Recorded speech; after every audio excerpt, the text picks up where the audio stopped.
What is up, ladies and gentlemen? I am so excited you are here. We're gonna learn together. This is the Tarver Academy Summer Professional Development. We're gonna learn. Learning's happening. It's going down today. We're about to get started. My name is Tyler. I run Tarver Academy. It's an online resource for teachers and students and educators, and it's a great community where people just get involved and learn and get better. And I throw resources to you guys, throw ideas around. It's just a lot of fun. Just a whole lot of fun, Tarver Academy. So if you need anything, I'm here. TarverAcademy.com has a ton of resources and things that you can go to check out. A little bit about me, just so you know, you don't think I'm just like, hey, here's a random YouTuber talking about, videos or whatever. My name's Tyler. I started out teaching high school math, and then I moved into a tech director / facilitator role. Then I was a principal of a school 6th through 12th grade. 6th through 12th grade. Fun ages. That's good stuff, okay? Good stuff. Never any drama, 6th through 12th grade. No drama. And our school had waivers from the state, so we did a lot of online, we did a lot of blended, we did a lot of in-person learning, all the above. So we get to learn a lot, make some mistakes, do some stuff right, and try to learn from everything we did. Then after that, I went to central office, and I was director of curriculum instruction, and now I'm the dean of NLC College. And I'm so excited to be here, learning and growing with you guys. I'm also giving a little bit of time for people to jump in, get started, and we're about to go through some of the housekeeping stuff. We're gonna do a little check-in right now at the beginning, and then at the end of this video, at the end of this training, we're going to have a chance for you to get a certificate showing that you actually showed up and you did the learning, okay?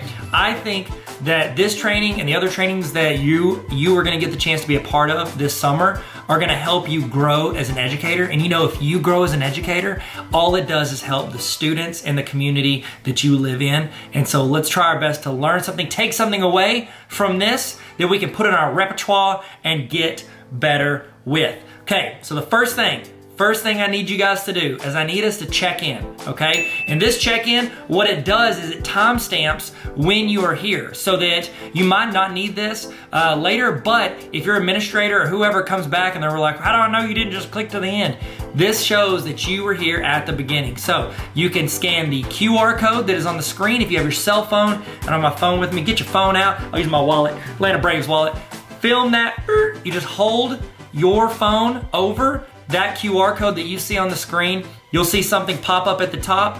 Click that and it'll take you to where you can fill out that you were here. It's very short, very quick. I'm gonna give you a little bit of time to do that right now. Go ahead, scan the QR code, go to the website, check in, and when you do that, you will get an email. If you do not get an email immediately, this happened, I told you, I was a tech director for a long time, okay? I'd say a long time. I was a tech director long enough to know that if you don't get that email that you're filling out right now, it's because you typed your email address in wrong. That's exactly what happens.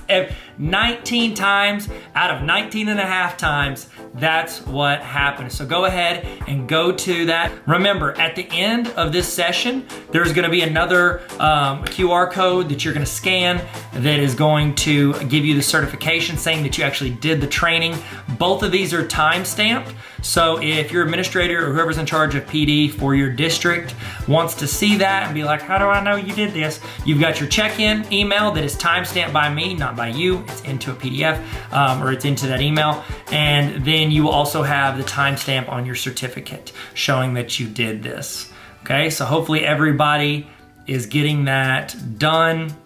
Okay, giving you a little bit of time. If you have any trouble, just keep trying because I think it's pretty important to get that logged in. Now, while we're doing that, if you're finishing that up, or if you can hear me, what I would love for you to do is I would love for you to hit the red subscribe button. This is my YouTube channel, Tarver Academy. That's what I call it. It's kind of where I got this started. I had this before I had the website, and then I put up the website to put all the resources and all the stuff I was doing. But if you would hit the red subscribe button right now, that would be huge. That would be just super cool of you. And that way, you can hopefully see some of the other trainings that I'm doing, see some videos I do throughout the year to help teachers, to help students, to have fun and learn together. So hit that red subscribe button. Did you do it? Did you? You get the like too, the little thumbs up. That's just YouTube etiquette. You hit the thumbs up. It's just really nice to do. So you want to hit the thumbs up button, you can. And I would love to start this. How about this? in the chat, okay? Because if you're watching this on my website, which is where you can watch it, that's fine. You're not gonna see the chat, but if you click and watch this on YouTube, you're gonna see a chat rolling on the side of the screen. Start it off. I want you guys in the chat to say who you are, like give your name, tell us what you teach and where you teach, okay? If you're an administrator, you can say that I'm a principal, or you can say your central office, whatever you do. I've got some people that have signed up for this that are aspiring educators. So this is great to say, I wanna be an educator, I wanna be an English teacher for high school, throw that in there. If you wanna be a kindergarten teacher, toss that in there, say you're in school. It's a great way to network because I think there is an amazing community of educators here wanting to learn and grow together. And I think that it's great if we look out for each other. So throw in the chat, I want you to say your name, what you teach, and where you teach. Throw that in the chat. All right, man, we're doing good. We're doing good. It's our warm up. We're feeling good. We're stretching it out. It's always good to stretch before you stretch. I don't know, I heard some friends say that, so I say it from time to time. Okay, next thing. This is another little thing. I've got one right here. So I've written a couple books. I've done Superheroes Need Sleep Too. This is a children's book. It's like a nap time book, so you don't have to read that. But this one I think is super relevant for you. This is the Baller Teacher Playbook, and in it I have like practical advice. It's 18 chapters. So the idea is that you could do this like once a week with your team for a full semester or every other week for a year and try to improve your teaching every week. I'm not doing this to sell it to you. I'm doing this to say I'm giving some of these away all summer to people that are participating in this. So if you want a chance to win one of these, or I think I probably got some other educator books. If you're like, I don't really want your book, Tyler, I got a ton of educator books. I'll send them to you. All you got to do, follow me on Instagram at Tyler Tarver. Follow me at Tyler Tarver on Instagram, and I'm gonna be giving these out throughout the summer. You might be the person I give it to. So follow me on Instagram, and then throw something in your Instagram story if you want, just to increase your chances of me seeing it. So I'm just gonna be clicking through. I see people follow on Instagram. I'm gonna throw out stuff to them. So random people get it. You might not, but you won't if you don't. So there we go. Y'all feeling good? Does everybody feel good? Everybody throw in the chat who they are, where they teach, what they teach. Okay, so to explain also what this is, you are watching, this is a live broadcast. So this is going as a YouTube premiere or a full-on live video. So one of the two. Either way, that chat is happening live. Everybody that jumps into this video at any point is gonna be watching it at the same time as you. So it's great to get in the chat and talk, discuss, ask questions, give input. If we ask a question in the video, you can type it in your notes, but you can also type it in the chat. You can copy paste from the chat. It's a great way for you to be a part of this live broadcast, okay? So if you have a Google Notes, if you have a notes document, if you wanna take notes by hand, I've got a template for notes if you want. It sent it to you whenever you filled out your email. It should have been on that page whenever you did your check-in at the beginning. If not, it's on like every PD page. I have my website, tarveracademy.com. Click on PD and you get a free notes template, or you can take notes in your own doc. However you want to do it, take notes, write down stuff that's relevant to you, and copy paste stuff that people put in the chat. There's gonna be people in the chat that are way smarter than me. And so I'd love for you to copy paste that into the notes, and you can take that and make your teaching game elevate. So next thing, while we're getting logged in, people are still jumping in here. They're still jumping in the video, giving you a few minutes to do that. We're also, if you want to watch these videos, because after this ends, it's going to be gone off of here. However, I'm going to be putting all of these trainings, all like 30 something trainings.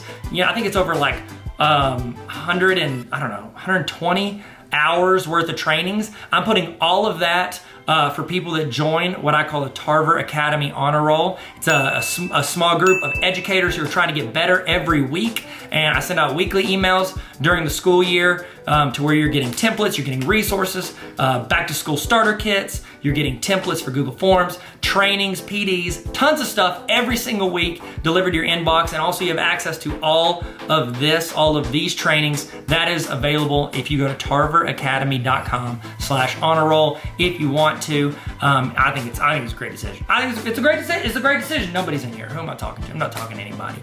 Okay, y'all feel good? Y'all ready to start? Y'all feel good? This is a little warm up. We'll explain what's going on. Everybody feel good? 1 to 10.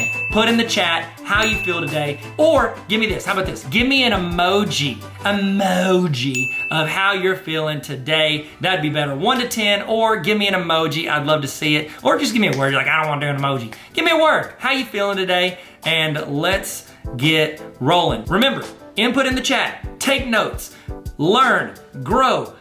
Welcome to the best professional development that you're gonna do. Not guaranteed, but it's an opinion, but it's also true, but it might be biased, but it's gonna be a great summer. It's gonna be a great training. Hope you guys learn something. Hope this adds you value that you can then bring to your students and make your school, your community, yourself better in some way. Guys, we're about to get started. Y'all excited? Y'all ready? We're about to do this. Let's get ready to learn and have fun. Tarver Academy. Let's go. Let's go. Hit it. Hit it. Let's go. What is up, ladies and gentlemen? Welcome to the Tarver Academy. I don't know what that was, so sorry about that. Welcome to Tarver Academy. My name's Tyler, and it's not the Tarver Academy. Justin Timberlake's gonna walk in and be like, drop the. It's from Social Network, whatever. So today what we're gonna talk about is we're gonna go through some different resources and how to create those resources utilizing Google Slides. So this is an intermediate training, and so it's not gonna be as much walkthrough. If you sat through the Google Slides like beginner session, that was a whole lot of like walking through, here are the settings, here's all this. We're actually gonna talk about putting it into practice. And so that's what we wanna focus on today. So I'm gonna give you a list of kind of how today's gonna roll. That way, if you're like, this is not what I want, cool, you can bounce, okay? Leave right now, save yourself some time and come back for a different session. So this is what we've got. So we're gonna get started. I'm gonna kind of go through some of the main use of Google Slides, how I use it, showing it for presentations.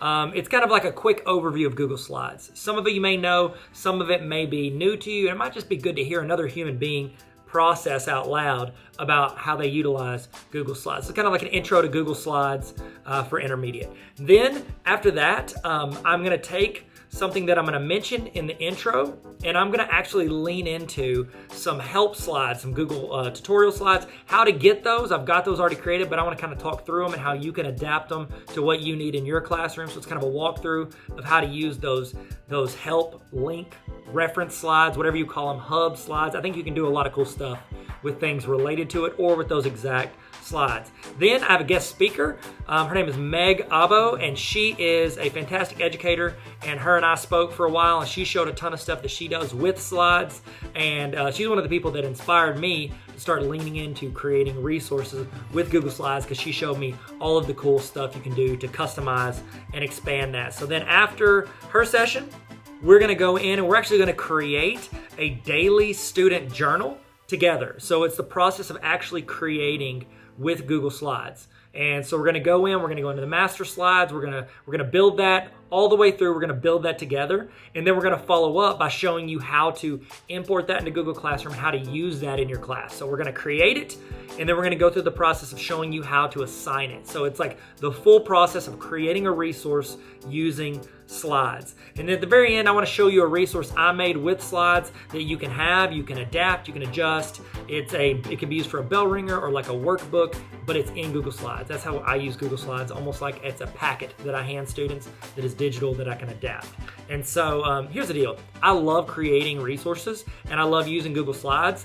And one of the programs that kind of goes hand in hand with Google Slides and creating is Canva. I don't know if you've used Canva, but I had like 2 or 3 other resources I wanted to walk through with you using Google Slides, but they start in Canva. So what I did was actually put those in my Canva, creating with Canva for education session that's happening. If you want access to that, you can hit me up, or you can look at the calendar, or check out the session list. If you're on the honor roll, you can check in there, tarveracademy.com/honor roll. What's up, honor roll members? If you're here, it's good to see you. You guys are an incredible community. But you can go in and check out that session on Canva for education. So go in, check that out if you want to see a couple more ways that you can do Canva and integrate it in. I just didn't want to bring them and overlap too much. I want it to be kind of unique for today. So we're about to get started. First one is I'm going to go through a quick overview of some stuff you can do with Google Slides, getting started with Google Slides to kick off Google Slides for intermediate training.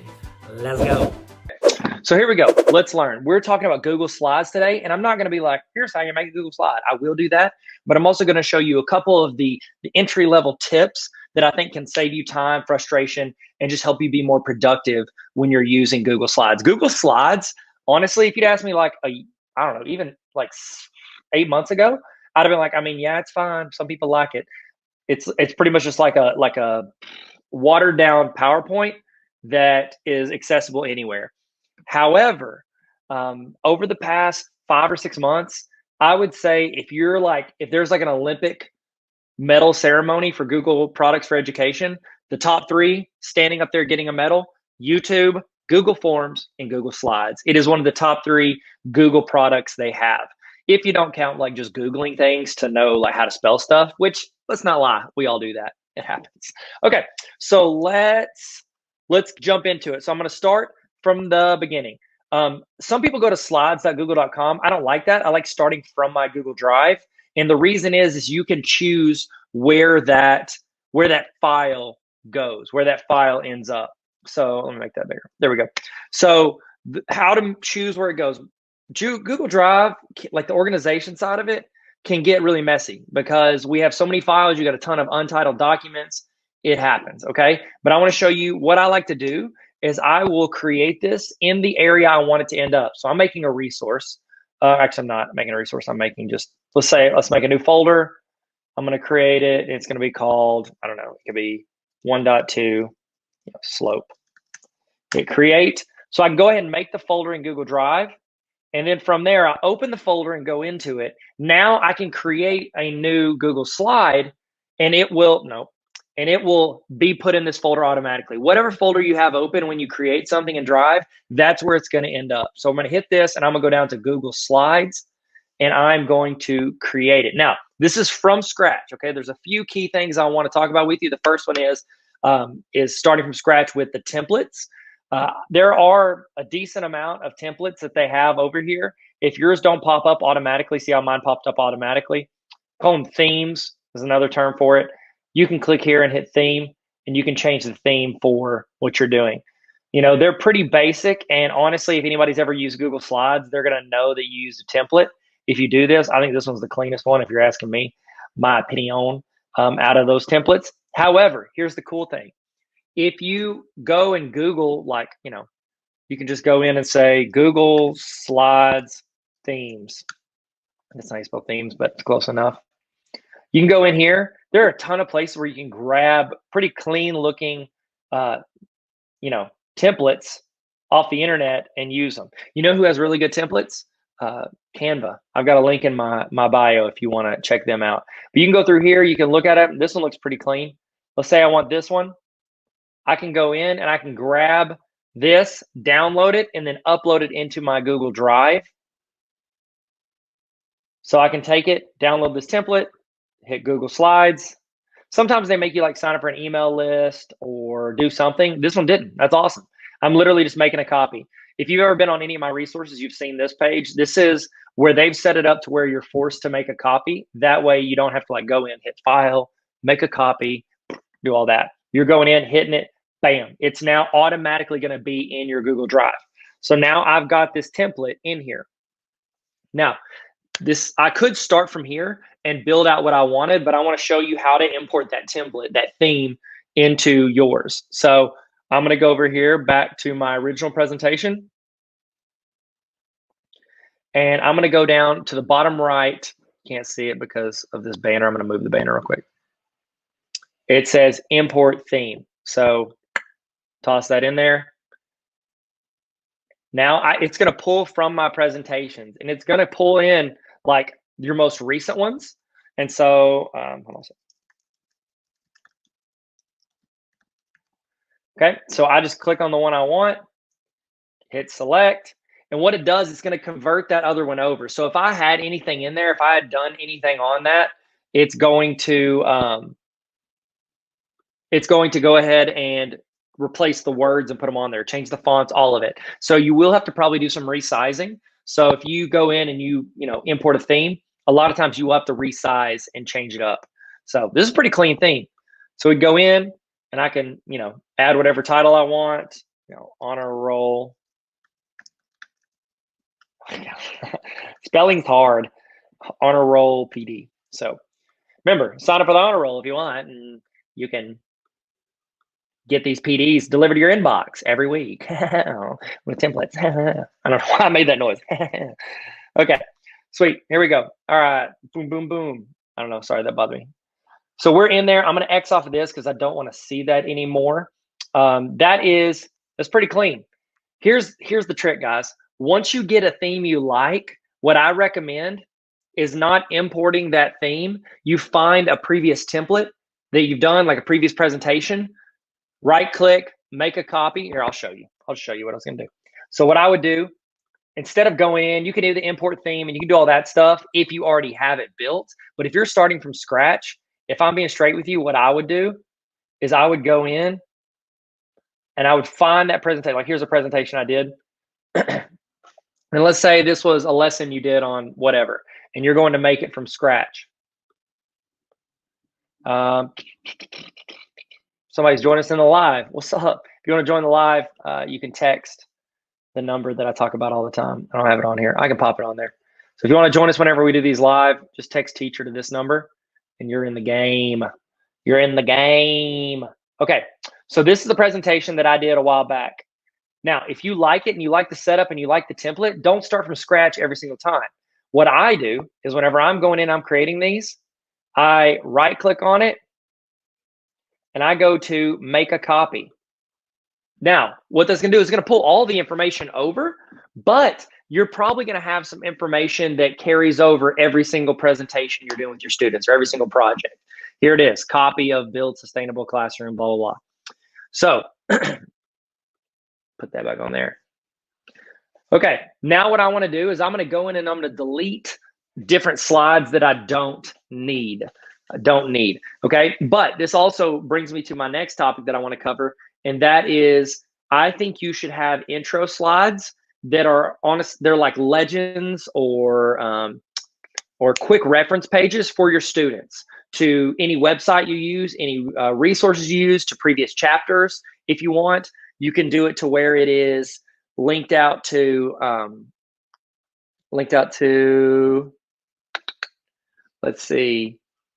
You can do it to where you're linking out to maybe, whenever I taught high school math, we had a formula page. I would put the formula page as a slide and then use it in every single presentation as like a quick review.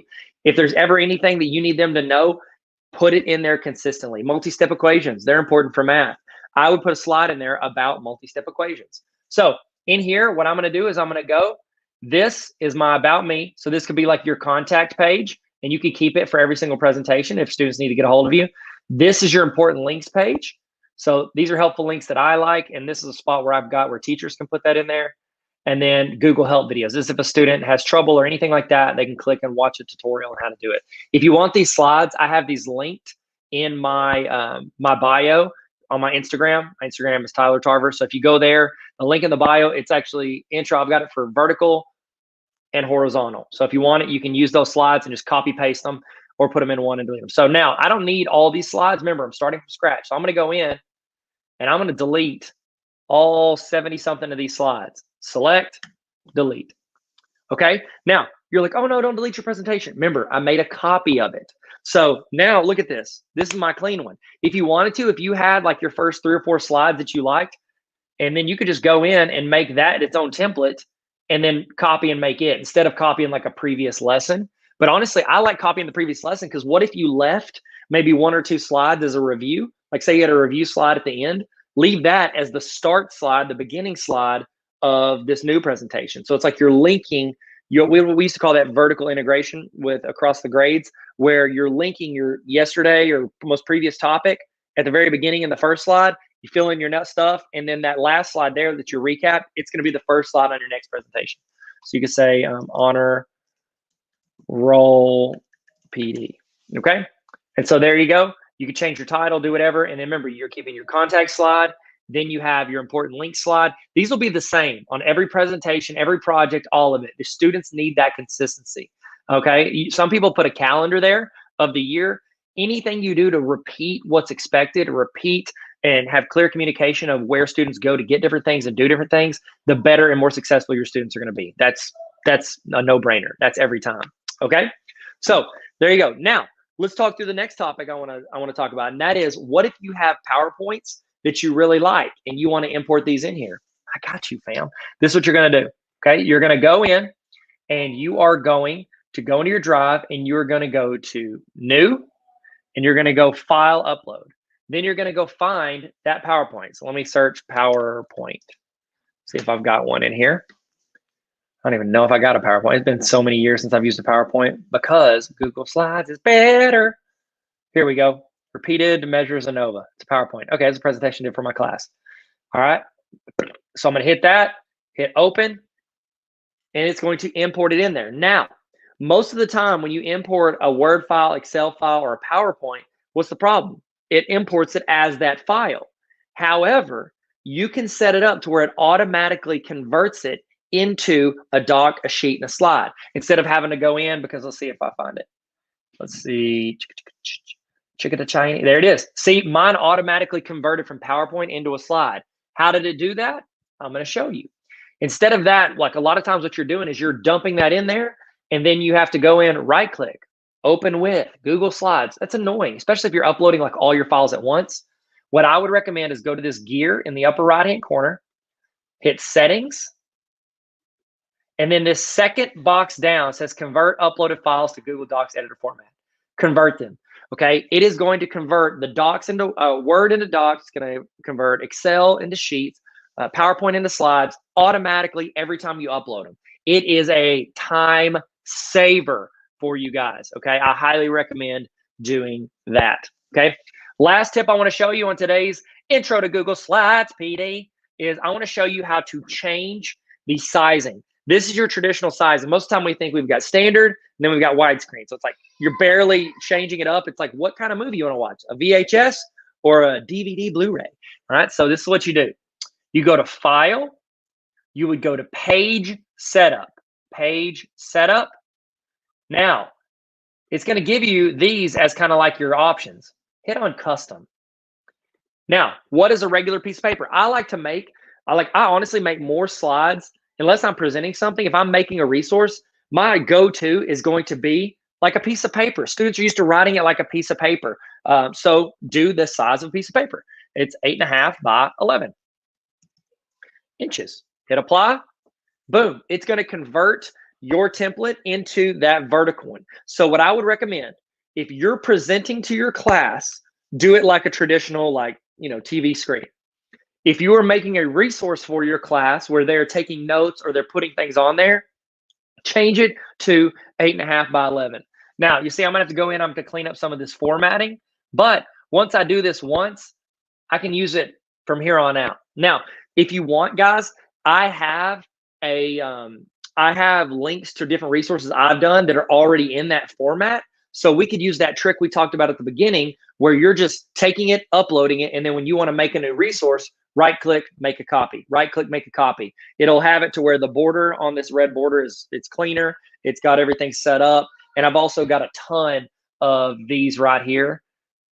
I've got a ton of those in here that are set up for that. This is not set up for that. So I'm actually going to undo that because I don't want to jack up what I did. So I'm going to undo that page size change.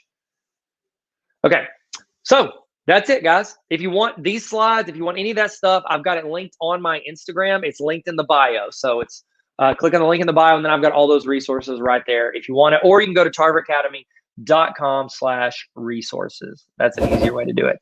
All right, ladies and gentlemen, hope you're having a great start to this. I hope you maybe heard something that was good to hear out loud or process with me, another educator. You know what? We're just two educators kicking it, making stuff with Google Slides. This next section, I want to lean into what I mentioned about those Google Help slides, and I want to show you how to use them, how to adapt them, how to make them. So I'm going to spend a little more time focusing on that resource because I think that's something, honestly, you should be using every day in your class, on every assignment, every presentation. It can save you so much time in the long run because students know where to go, and not just students, parents. We found out how important it is for parents to know how to get to different resources and links and websites. And so putting that in everything is super important. So I'm going to give you a quick overview of that resource, and we're going to do that right now. How to implement the this Google Help slide and an important link slide into any presentation that you share with students, whether it's a digital interactive notebook, whether it's lesson plans for parents that parents can have access to, whether it's just a regular assignment. Putting these in there will give students a quick reference guide to use these Google Help tutorials. So I'm going to show you how to get it, make a copy of it for yourself so you can edit it, use it however you want, and then how to implement that into a slide as easy as possible. Okay, so here we go. So let's make me smaller, make this bigger. Here we go. Okay, excellent. So to get the slide, go to my Instagram. That's where I have like a short link to it. So Instagram.com/Tyler Tarver. Okay, now when you're there, you're going to click the link in the bio. Link in the bio. Why do I gotta stop singing. I gotta stop singing. Okay. So we're gonna scroll through here. If you want, you can hit that little YouTube subscribe button. No pressure. It's whatever. You're on a YouTube video now. You can hit that. So we're gonna scroll down to, it's gonna say, where are you, little buddy? It's a resource, so it's gonna be a white one. I try to color code my tabs based on what it is you guys are trying to get. Let's see. I think I actually put it up here. Where are they? There they are. It's near the top. So you're going to go, you can go vertical, which I made like a piece of paper. It's an 8.5 by 11. So if you want that, you can do it. It looks, you know, like this. I'll show it to you later. Or what I think most of you guys, your presentations, the things you're sharing with students are like a movie. It's, they call it widescreen or standard. It would work as well. So we're going to do horizontal. That's the one we want. So I'm going to click that. What it's going to do is it's going to ask me to make a copy. When it does this, it's taking what I had and it's making a copy for you. That way you can do whatever you want to it. You can edit it. If there's some links that you don't need, if there's some stuff you want to change, go for it. Okay, it's yours. I want you to have these resources. So click yes, make a copy, and then it's going to roll up into here. Now I've got like a little welcome page where I'm just kind of talking to you about like, hey, here's some places you can find other things, resources I've got. Excellent. So here we go. Here's the slide. You can delete that slide if you want to. We don't need it. Here's what we got. Okay, so this is an important links page. Okay, so we've got an important links page and a Google Help video page. We're going to start on the important links page.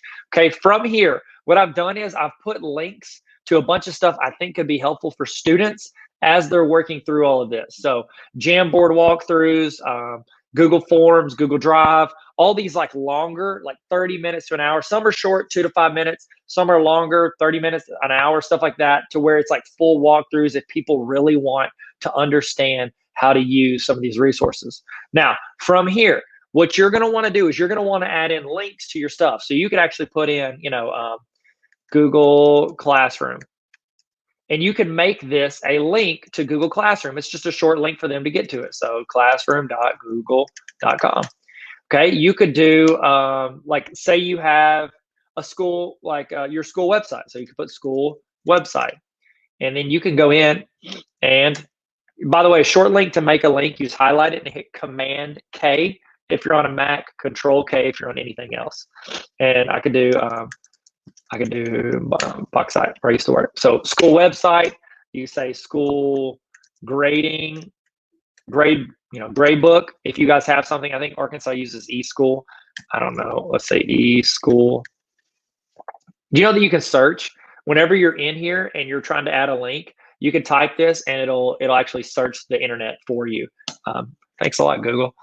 You can put those links on there. Anything you think would be helpful for students. You could put other resources. Say you use, what's that one math thing that people use in New York? Engage New York. Engage New York. So I could take this and I could search and I could be like, bam, there it is. So it's just a quick link. Remember, think of your audience. If this is going in for students, great. You can just add it and make it stuff that students use. If it's for parents, say you're putting this into a presentation you're giving to parents, like to prep them and let them know where different things are that are important for your class, you could put those links on there for them as well.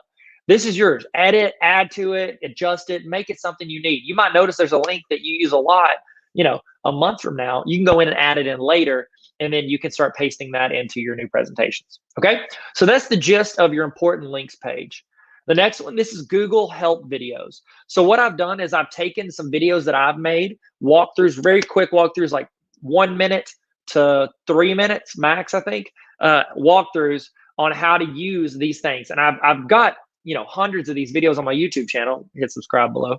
But also I've got I've got the what was I saying? What I've done is I've curated the ones that I feel like 90% of students have problems with, like how to submit stuff, how to find missing assignments, all that stuff that like they usually run into the same problems. Here it is. Here's why this is a good idea to put this at the front of all your assignments. If you take this slide, just this slide alone, okay? If you put this at the front of your assignments, anytime the student submits it and they don't attach something or they don't submit it on time or whatever, they mess up and do that little thing that you're having to like clean up behind them. You just tell them, go to the link in the slideshow. It's already in there for them. So I would try to add these into everything that you send to students. Okay. And on the right, I've got a bunch of YouTube stuff, which that's ugly. I need to fix that. Goodness gracious. I've got it to where the E. Come on. There we go. Oh my goodness. That was so gross. I'll fix that. Okay. And there you go. Now I'm going to show you how to insert that into your presentation. Okay. So over on the left, you'll see your thumbnails. You want to click both of them. So we're going to click that one. And then I'm going to let go. And then I'm going to hold Shift. And I'm going to click the other one. That's going to allow me to select both of them. Now, this is the easiest way to move slides between presentations. Y'all ready? Hit Command C or Control C if you're not on it. So Command C, Control C. Then click over to whatever presentation. I want to insert it into this remote learning presentation I do for schools. You just click on any slide, and it's going to insert it beneath that. So I'm going to hit Command V, or if you're not on a Mac, it's Control V. So I'm going to hit Command V. It's going to paste my slides into my presentation. There it is. Now, here's where you have an option. You can either match the style in this new presentation, the one that you just pasted into. You can keep the original styles, which was mine with the outline thing, or you can link and keep it. So if you do that, anytime you change, this was a good one for you guys. You might want to do this last one. This is what I would do. I'll tell you why. Watch this. Hit link and keep original styles.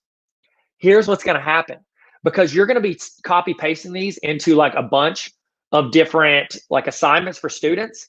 And so it's going to be like all over the place. And then you think, oh, I need to add this link, or I need to change this, or I need to update this. Guess what? It's not going to update it in the new one unless you click that third one, that third option that I just showed you.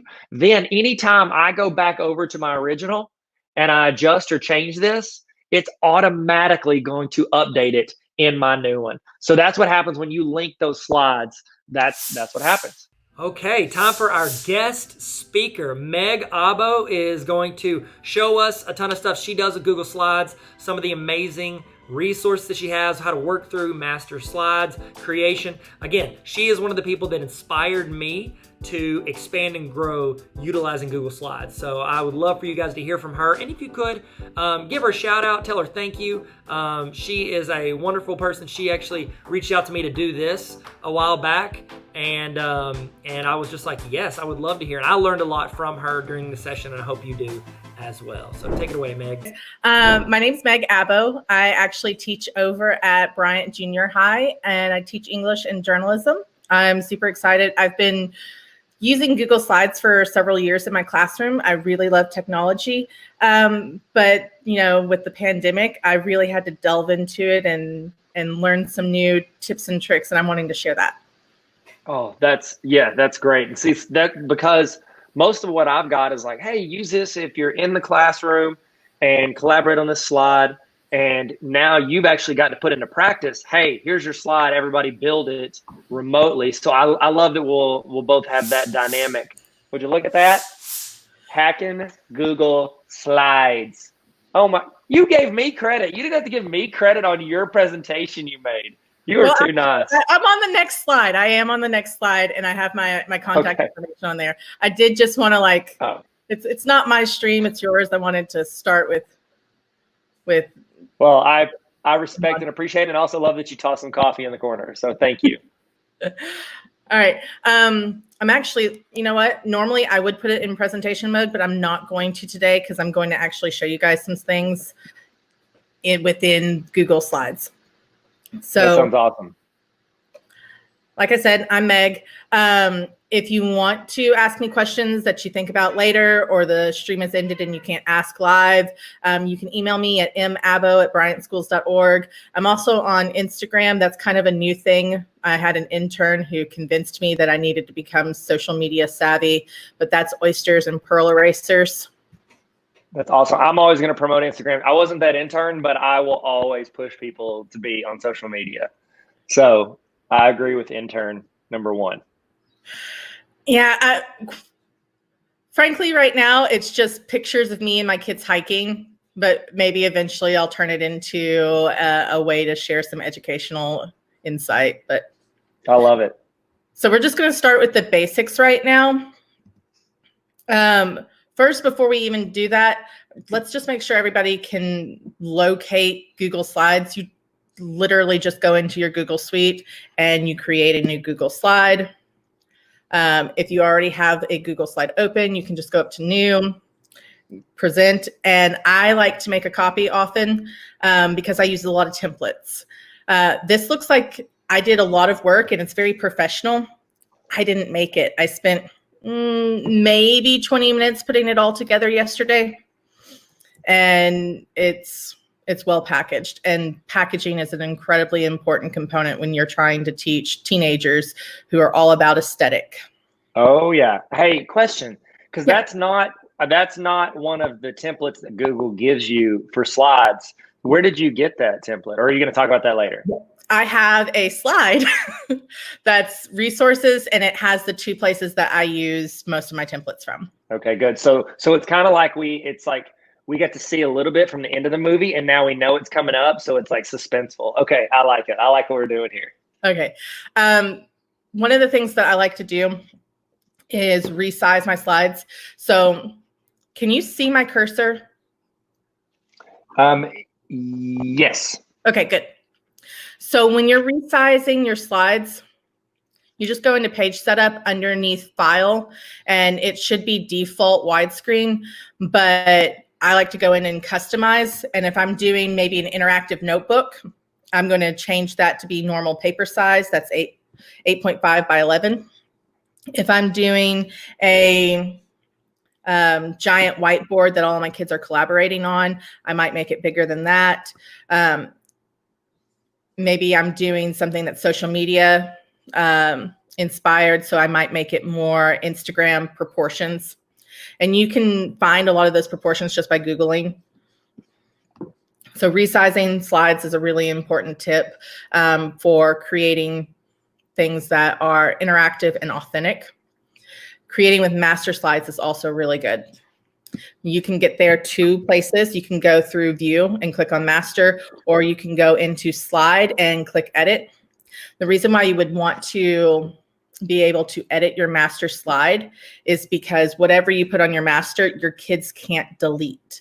And that becomes an issue later on, unless they go into the master slides. And a lot of them don't know how to do that. But no, we don't teach them that. We don't let them wield that power. So if you have instructions off to the side in the gray space that you want to stay and show up on every single page, you just add that into your master slide. You can insert text boxes, images, audio, video, shapes. I'm going to talk specifically about audio and video. Text box is pretty self-explanatory. If you've done anything with PowerPoint or for Mac, Key. What is it with Mac? Keynote. Keynote, that's right. Keynote. Yeah, it's awesome. Yeah, I love Keynote. It's beautiful, but Google Slides is just too accessible everywhere. It's too accessible not to use. I love it. We've got some good questions coming in.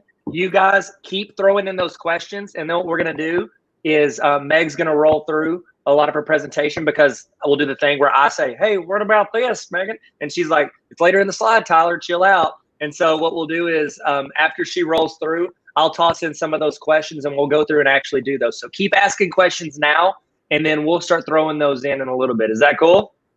Yeah, that is going to be awesome.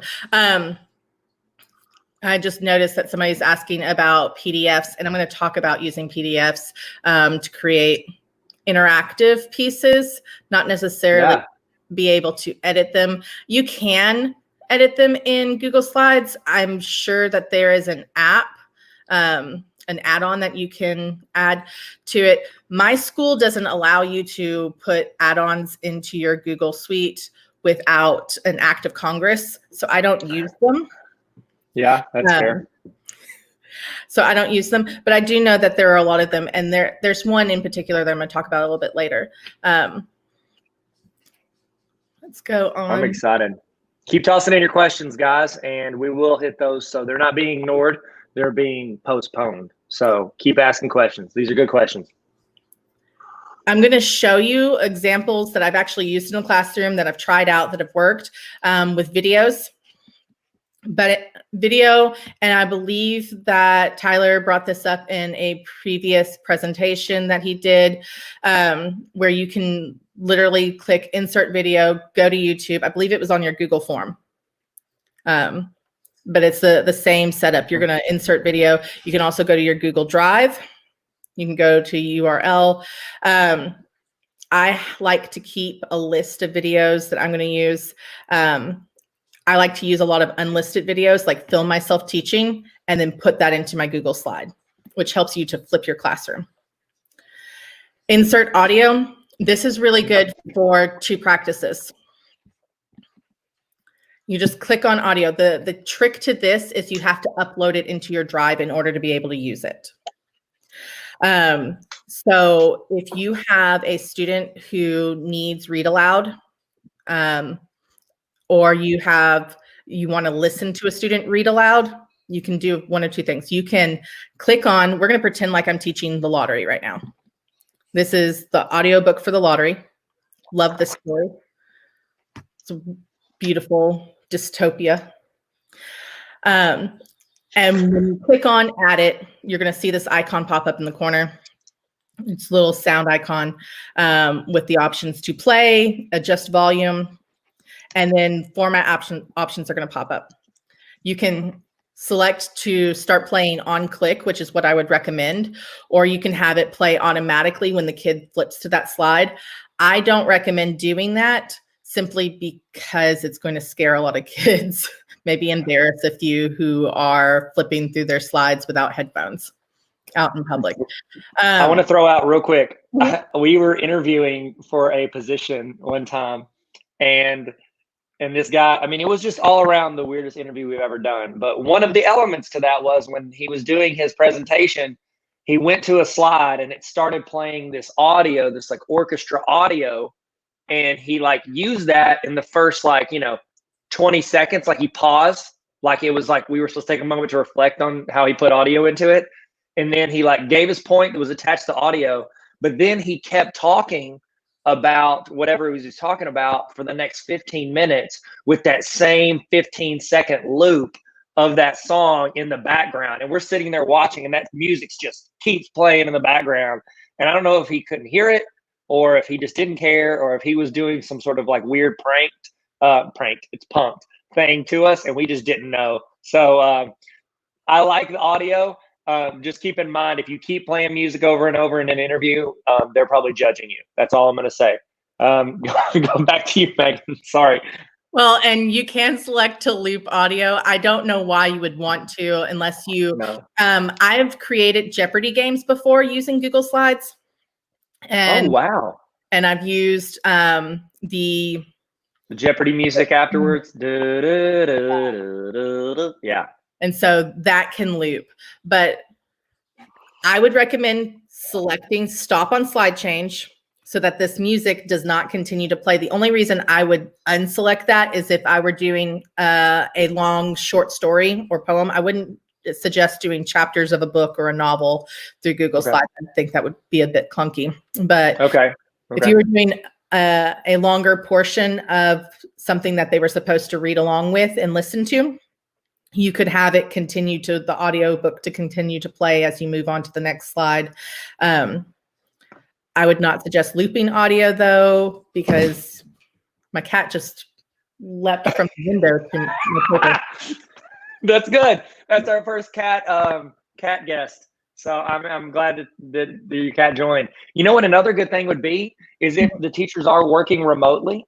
Because I had someone ask me yesterday, but like, what if kids can't read and you're giving them these assignments and it's not like we're doing Zoom for everything?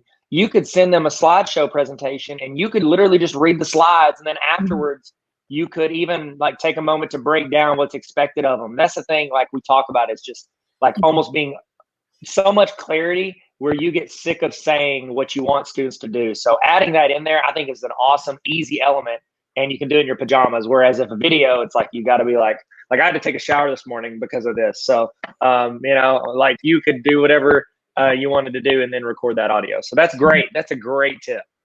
And there are add-ons if you wanted to. You can click on add-ons, document add-ons, get add-ons.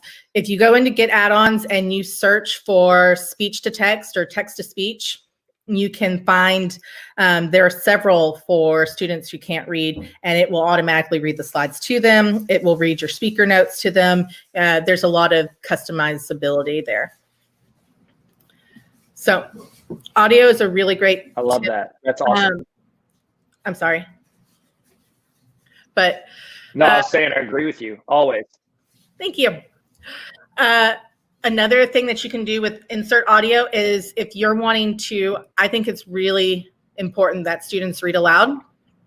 Sometimes students don't want to read aloud in a classroom. So even if you're in the classroom, you can have them maybe step out in the hallway, record themselves reading, and then have them insert it to their Google slide so that they're not put on the spot having to read in front of people, but you can still do that assessment.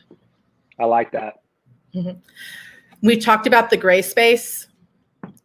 This is prime real estate because if a student is working in Google Slides, all this gray space, I've used up all of my gray space with the size of my presentation, but I have a few where I've actually utilized it to put things like instructions or reflection questions for students to then work with on the actual slide.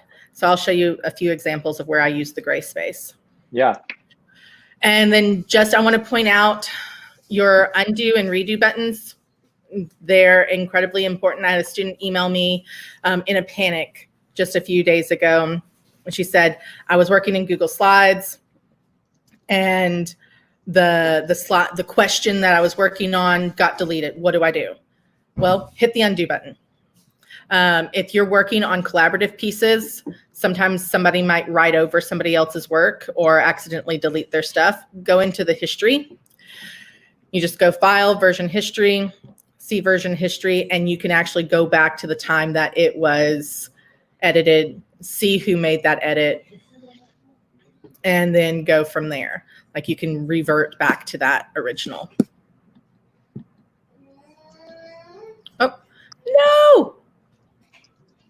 I didn't mean to do that. That's okay. I like it. Okay. While you were doing that, somebody asked, because related to the audio part, someone was just asking about classroom headphones.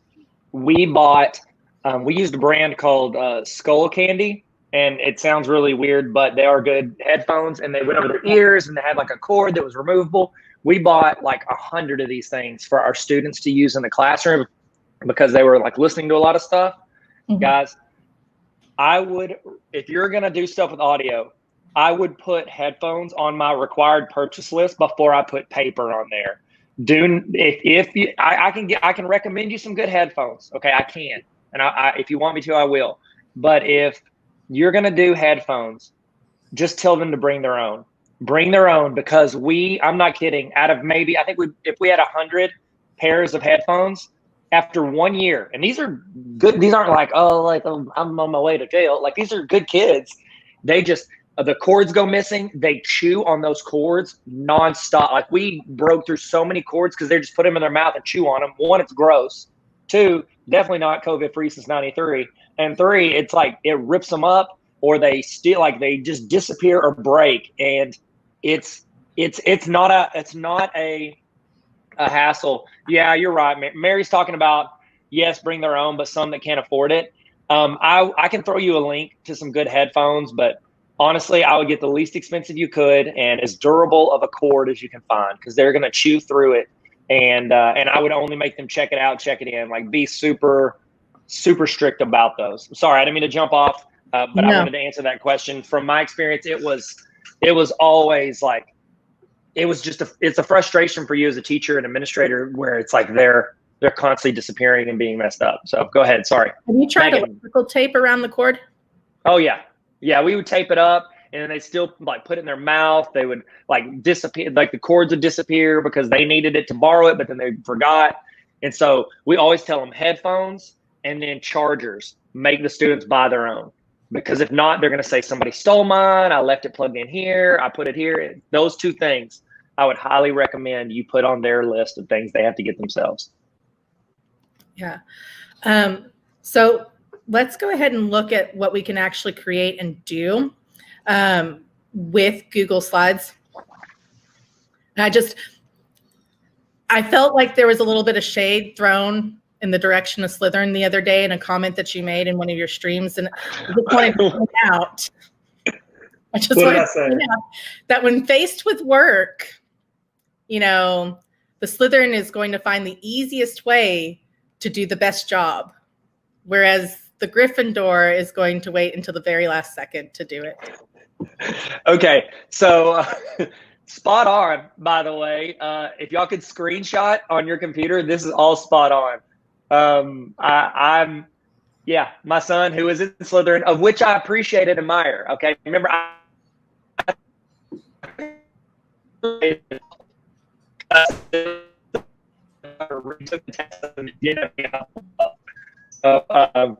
she would definitely want to be in there just because she could hang with her friends. And there are like, let's work together. But my son's Slytherin, and that's what he would do. He would be like, all right, let me do the easiest way so I can get out of here.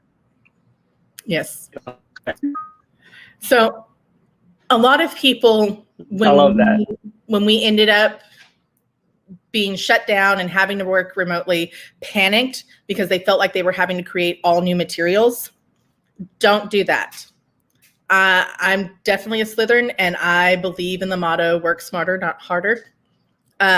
Your work is already done. You have great materials. You just need to convert them into the Google Slide format. And just about every lesson can be done that way. So yes. Backwards design. I'm a huge proponent of backwards design when you're building something. If you're a new teacher or you're having to build something from scratch, start with the skills first.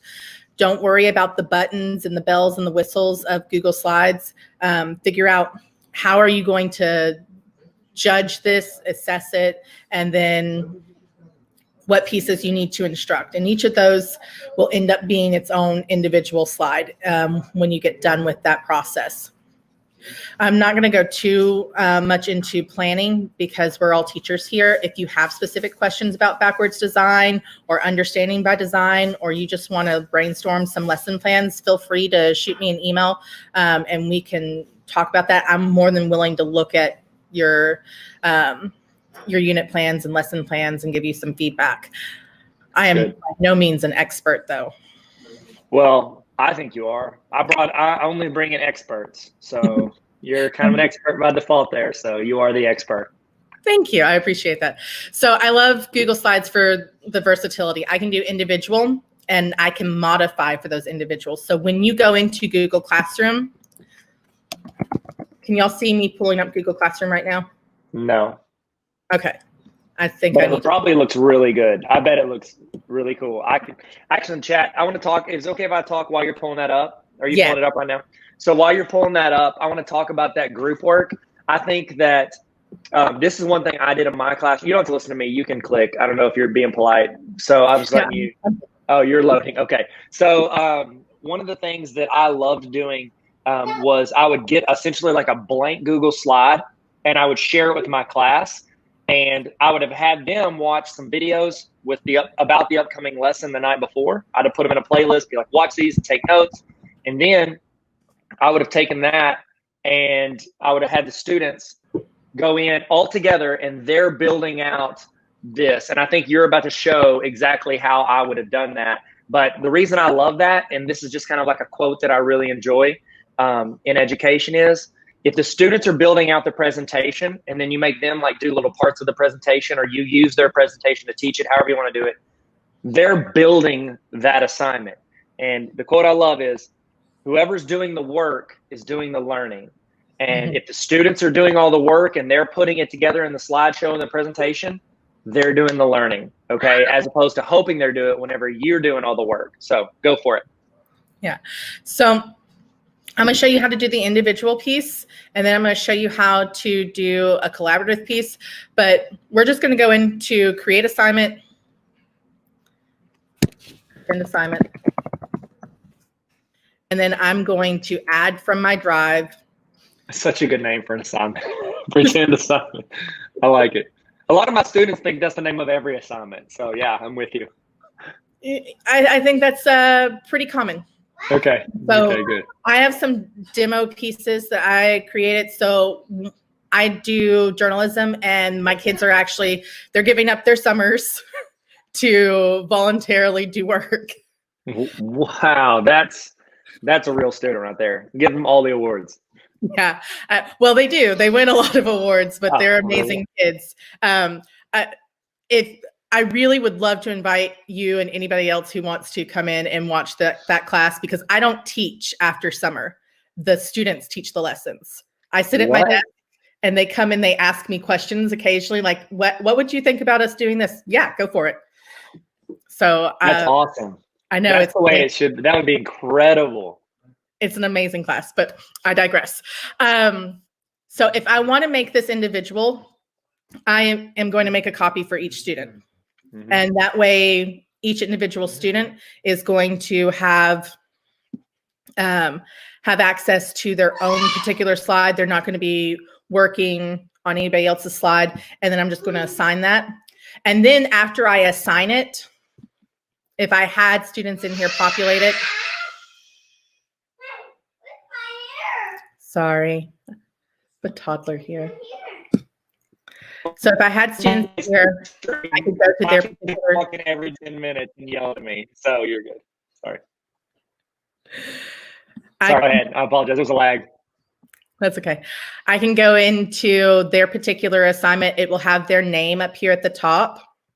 And I can, I have a student who gets overwhelmed, or maybe they need to do a reduced assignment. So that opening journal, I might go in here and change some of the work here and make this really particular for them. And only they are going to see those changes. One of the other things that I love doing with individual assignments is then having them, like, you can still collaborate with individual assignments. They can come back into classwork and you can have them make a comment. That can be one of the slides. Read this and then come back into Google Classroom, make a comment, and then comment on two other people's comments. So that's the Ooh, I love that. I love creating discussion. That's good. If I'm doing it group, instead of doing, I'm doing another pretend assignment.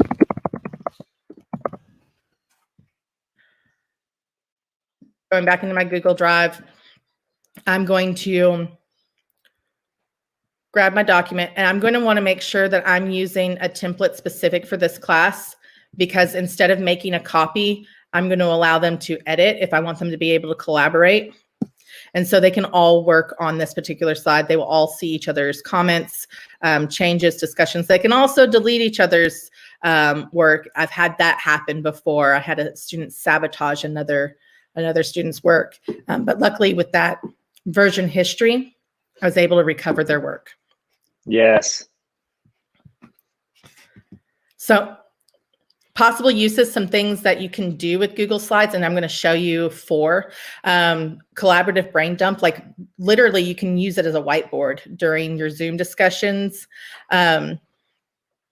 or your Google Hangouts. You can have this up, have people typing questions on it, have them put their answers to their openers on it. We do something at Bryant called Good Things, where students share something wonderful about their life, or teachers share something wonderful about their life to create culture and positivity. And so that would be a great place to put all of that, so that that kid that's quiet and doesn't want to speak up in class, they can still collaborate, they can still have their voice heard without having to put themselves on the spot. Yeah, that's good. Mm-hmm. Drag and drop It takes the place of cut and paste. I love to do a lot of hands-on learning with English. I work with a lot of struggling learners. And so having anything where they can manipulate and do is very beneficial for them. So drag and drop, I'm going to show you some of that later on in something that I've actually used in class quite successfully. Fill in the blank. Obviously, you just have them create a text box. Timeline creations, any graphic organizer really. Interactive notebooks, I've done several of those. I love doing interactive notebooks in the classroom. Those were really trendy and popular for a good reason, because they're hands-on and they're manipulative. Students are going to engage with something that they touch and create much more than a bunch of questions at the end of a book. Task cards. I teach secondary ed, and a lot of people assume that task cards are for elementary, but they're not. I use them in centers all the time. Centers for secondary education are phenomenal. If you want to know how to make those work, hit me up and I will tell you.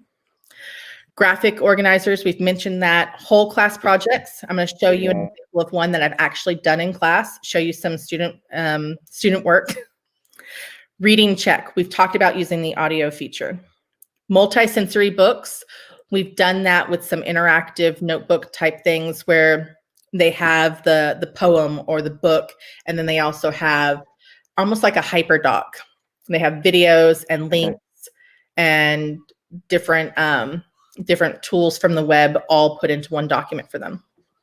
I love that. Mm-hmm. Posters, worksheets, portfolios. Portfolios are really key for a lot of kids. They might not test well, but being able to show what they did all year in one location helps you to determine that they actually did learn. And it can be fun. Yes. All right. I love your idea of like every way that you're talking about and getting excited about Google Slides. It's not like, oh, here is this amazing presentation I made. It's something that is like a living, breathing, like assignment document. It's like there's depth to it. It's not just like, here's the information, here's the information, here's the end of the information. It's like, here are links to this, here's a way to go here, here's a way to give input here. And I think that if we start teaching and thinking that way, you can utilize slides to where it's like, it's not like a textbook, it's like an entire website. Like it builds and grows. And I love that. And it unfolds in a way that's not overwhelming for a kid. If they go to a website and they're faced with all these different links all at once, that can put them off. But with the Google Slides, you can you can paste them. Hey, what's up, guys? Welcome back. Hey, it's Tyler here. I'm just gonna give you a little break. So if you need to go do something, you need to go use the restroom, get a snack, get something to eat, whatever, you can go do that. I was gonna chat with you about some stuff, give you some time to do that and check in, maybe say hi. If you want in the chat, let's do a little check-in. In the chat, how you feeling? Toss in your emoji of how you feeling right now. Let's do a little emoji checkup, if you will.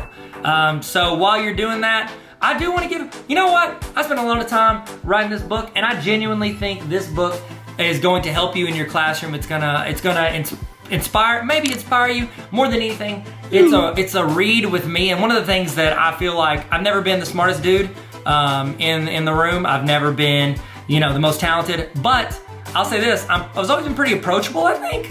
I've been approachable, and I think what this is, I've tried to be as relatable as possible. I'm talking about my experiences, things I've run into in the classroom, what I've learned as a teacher and as an administrator and as a student, what I learned. And so this is the Baller Teacher Playbook. If you're interested in checking this out, I recommend, of course I recommend, it's my book. It's not the best book on education, but I think it's good enough to help you in some way. It's got a lot of practical experience in it. I've got quotes. That's a do you boo-boo. I could have picked a better chapter. Here's one thing. I want to show you one thing that I did at the end of each chapter, because I know teachers. Okay, I put in practical application, I put in reflection, because we know reflection is important, even though we never have time to do it. But it's got spots for you to write that in, so this is something you can work on by yourself or with your team. But here's the part that I did, and this is legit just for teachers. I don't know if you can see that. I put in, at the end of each chapter, I have a section called TLDR. That's internet talk for too long, didn't read. So what that means is, let's say you've got a team meeting, okay? Because there's 18 chapters in here. That means you and your team, or you and your building, you can go through a chapter once a week. You meet on your planning period, spend 10 minutes talking about what you did, what you tried, what worked, what didn't work, stuff to help improve your class and improve your students. Every week you can do that. Have you ever done this? In the chat, be honest, you ready? Have you ever had a team meeting where you're supposed to read something and you're walking over to the meeting and you're like, oh no, I forgot to read the thing I'm supposed to read that we're gonna discuss for like 15 minutes. So you like just try to chill and like hopefully don't get called on or get called out for not reading it. At the end of each chapter, I have a section called TLDR where in like 2 to 5 bullet points, I summarize the chapter. So you could be walking to the meeting, you could read these 3 or 4 bullet points and be able to have a conversation about the entire chapter. There's stories in here, there's practical experience, there's, you know, ways that I messed up, ways that I failed, and then ways that I feel like I succeeded, and I'm just talking through what I learned from both of those. And I would love for you to learn and grow with me. So if you want to check out that book, it's on Amazon. I'll have the link on the screen if you want to get it. Link is in my bio. I link links everywhere to it. So Baller Teacher Playbook. I think it can help you in your classroom. Okay, we're about to get started. Kick back into it. Hopefully you're ready to roll, ready to go. And let's jump back in. Let's jump back in like Michael Phelps. Okay. Well, does that work? Does that work? I mean, he jumps into the pool. That's what I was going for. I need to know more like high diver. High divers would have been better. I'll tell you this. We're gonna stick the landing like Carrie Strug. Y'all remember her? Carrie Strug. Remember the Olympics? Georgia Olympics? Atlanta Olympics? Remember that? Yeah, it's okay. It's a very narrow reference. All right, let's get started. Let's kick it off. Let's jump back in. Get your notes out. Get your screens pulled up. Get your coffee ready. Get your ice water. Your sweet tea. If you're from Arkansas like me, you know you like that sweet tea. And we're about to kick it off. Here we go.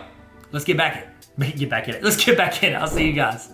And PD season is upon us. I don't know any teacher that loves sitting and listening to somebody lecture for 8 hours.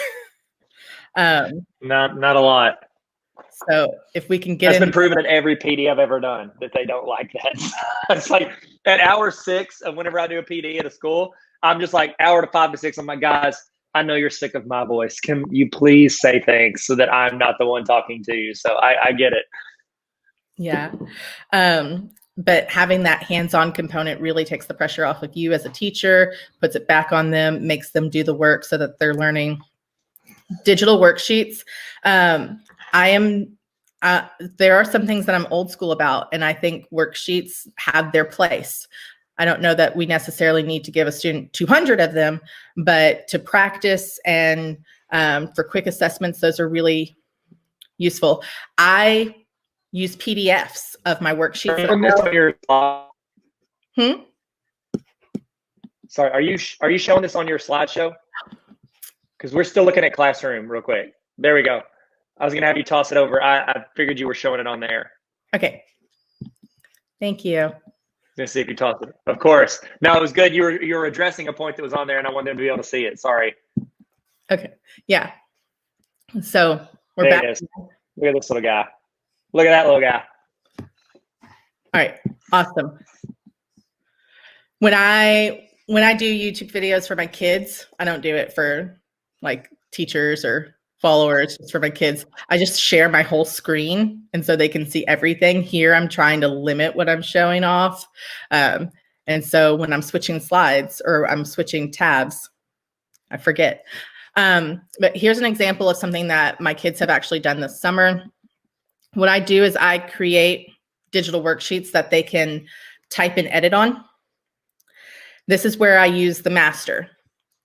So I took a worksheet that I would normally print out and hand to them, but I can't do that because we can't meet in school for camp. And I just screenshotted that PDF and stuck it in as an image.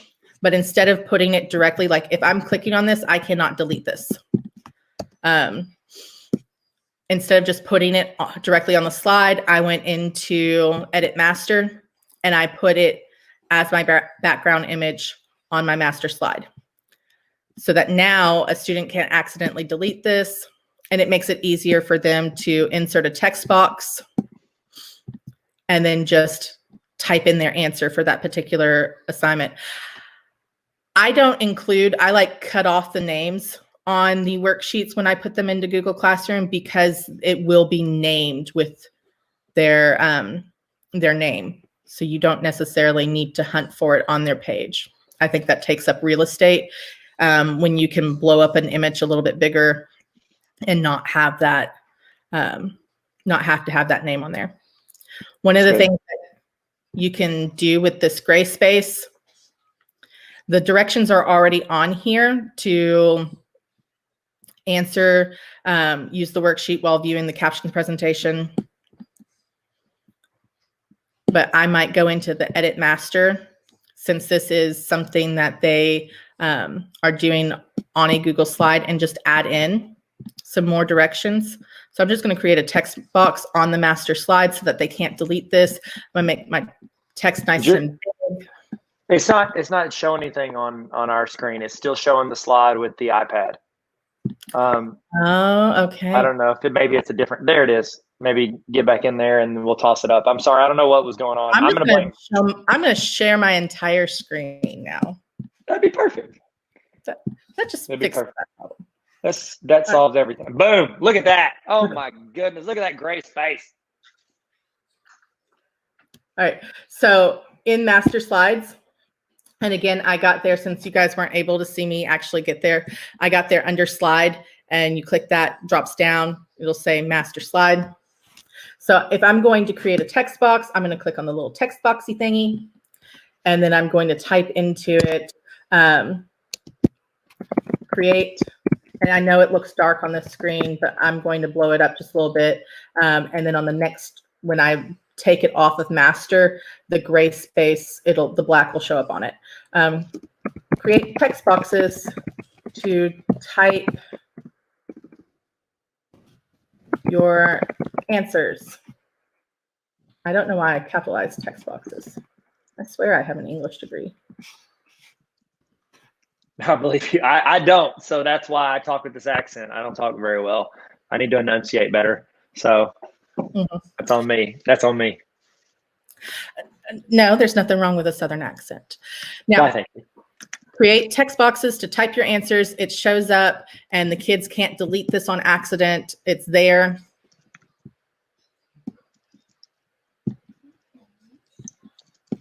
It's there. And they can refer back to it. If I add in a slide, maybe I have a multi-page worksheet, it's going to stay there on the next one as well. If I insert a new slide. Oh, that's so cool. There's so much more I know I should be doing with master slide. And so I love that you're bringing this in here. Like, I'm learning a lot in here just because all I do is like the minimum amount I need to do to get by. And so like everything you're saying like makes my life easier later on. So I love that. All right. And it's not wanting to cooperate with me today. All right. But if I were to create a new slide, that would show up on that new slide.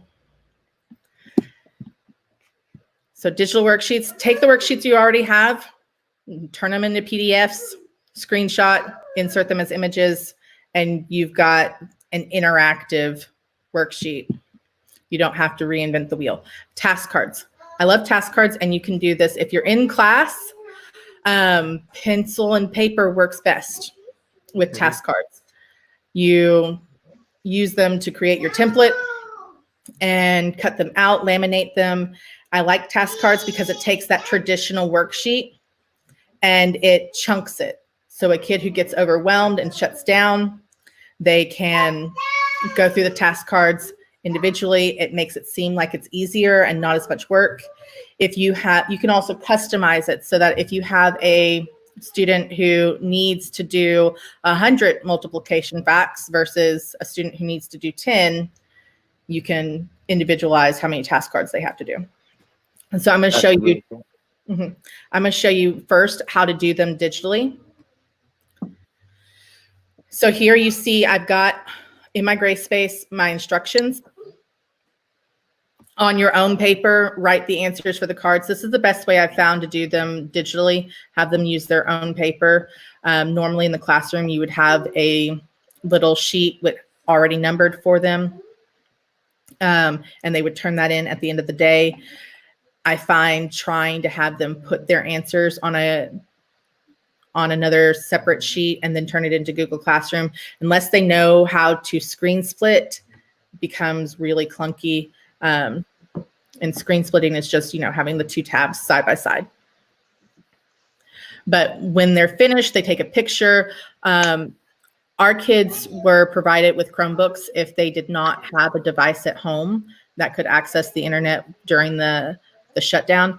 But most kids have a phone or an iPad, some kind of tablet, and they all come equipped with cameras, some of them better than your expensive camera that you bought for that vacation long ago and then never used it. Yep. Guilty of those purchases. Yes. And so one of the things I wanted to show you is how I link into the slideshow. So I have a rules sheet right here. And this helps them figure out the spelling rules.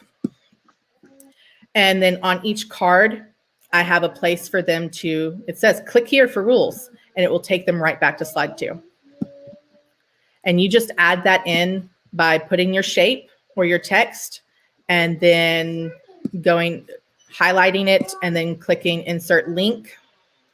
And then you can have it linked to the actual slide, or you can have it linked to go out of the presentation to another place. Maybe if you had a YouTube video that you wanted them to watch on multiplication facts or finding X.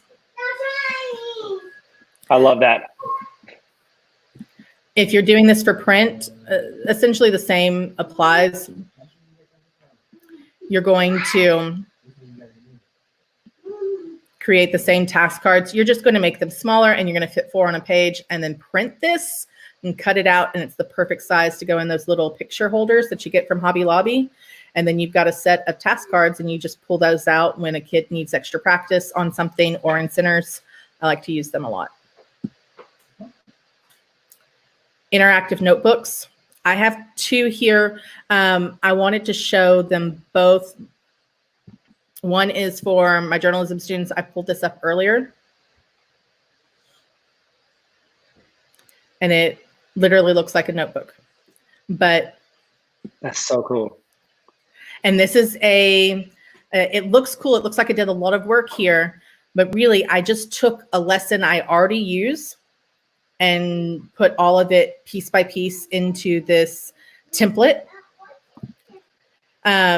So here I've got a sticky note off to the side with the instructions. Watch the video and review the example below. Both of these things are legal, but one is considered socially and morally unacceptable. Can you add 2 more things to each side? Daniel, dear, would you please get me a cord, or get my cord so that I can plug in? That's good. I've been there in charge land where you get the notification that you have 5% and you're like, oh no. And I'm like looking around, looking for a plug. Good that you have an assistant there. That's good. Yeah. Luckily, this is a new laptop from the school, so 5% should last me a good 10 minutes. Oh man, that's nice. Because in about a year, it'll be like 12 seconds. I'm like 5%, and I'm like racing to charge it. Every time. Man, this is so good. These are such good resources. Mm-hmm. And you don't have to necessarily build anything from scratch. There are tons of resources on like Teachers Pay Teachers. Go to Google and type in digital interactive notebook, and you can find a lot of these and then modify them for your needs. This is one where we did a poem analysis, and I wanted to bring this up. Little Bitmoji over here, because I've also hyperlinked in it. So if you're doing a longer piece, you can put these little hyperlinks. If it's something that's going to take multiple days and they know they were on step 3, they can click on that and it'll take them to step 3. I'm not in present mode, so it's not wanting me to click on it. But this is something I recommend for you as teachers. I screencasted my screen, recorded it, and showed them how to navigate the interactive notebook, talked them through it, then just uploaded this to my drive and plugged it into the very second page. We also have the drag and drop here. So typically, I was moving these around last night. So typically these would all be off in the gray space when they got here, and then they would just pick them up, drag them over. Could they have typed their answers into the Venn diagram? Sure. But I think drag and drop is really beneficial to students who maybe have limited English or struggle with written expression, or just have limited motivation, because everybody can drag and drop. Sometimes when you're faced with having to type, you're like, it's too hard.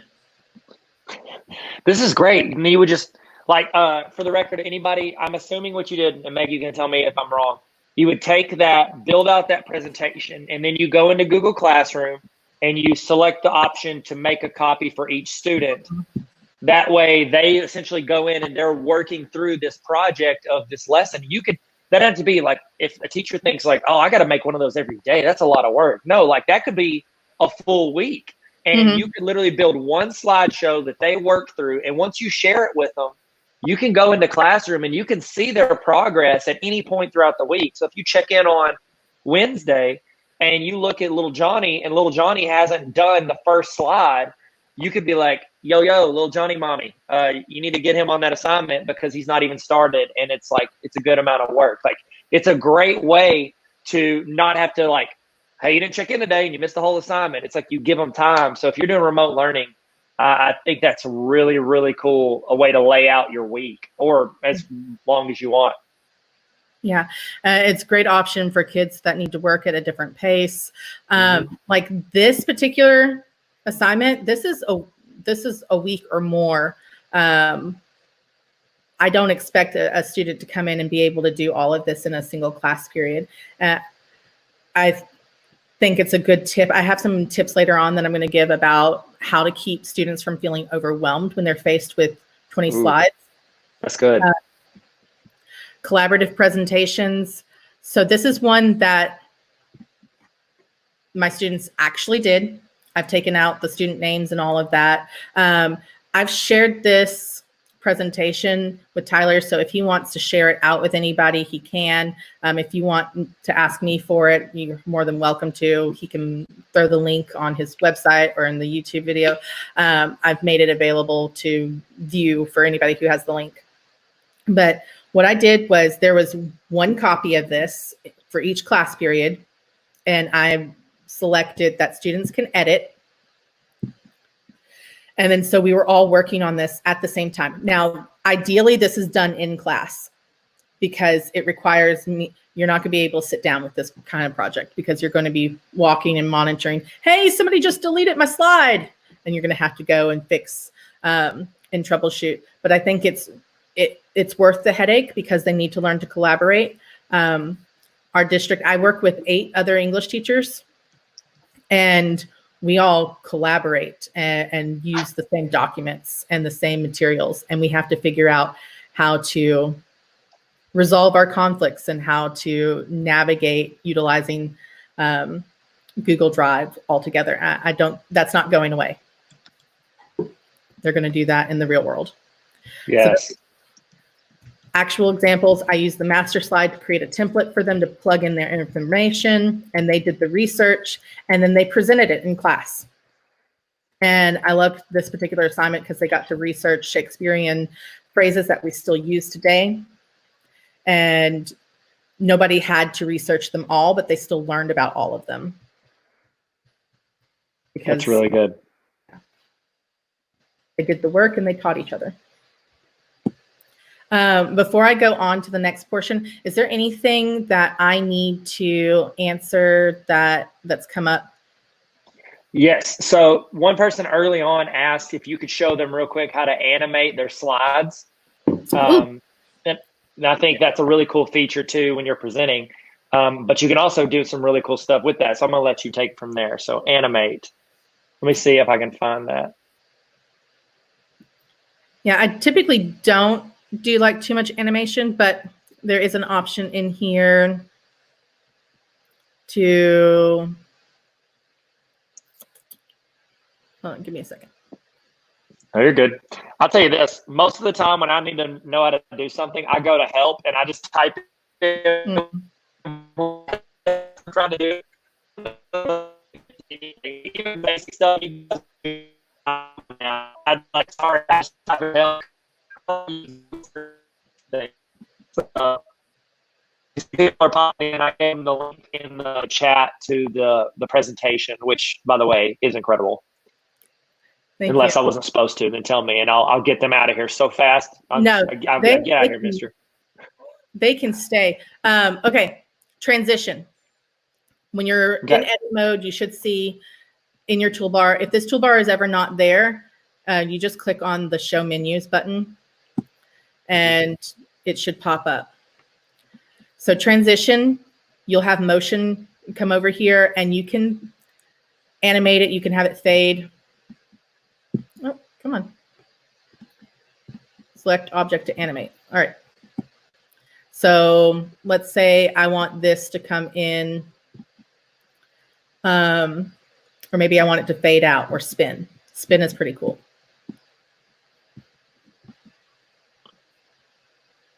So if I were presenting, oh, it went too fast. We're gonna stop that.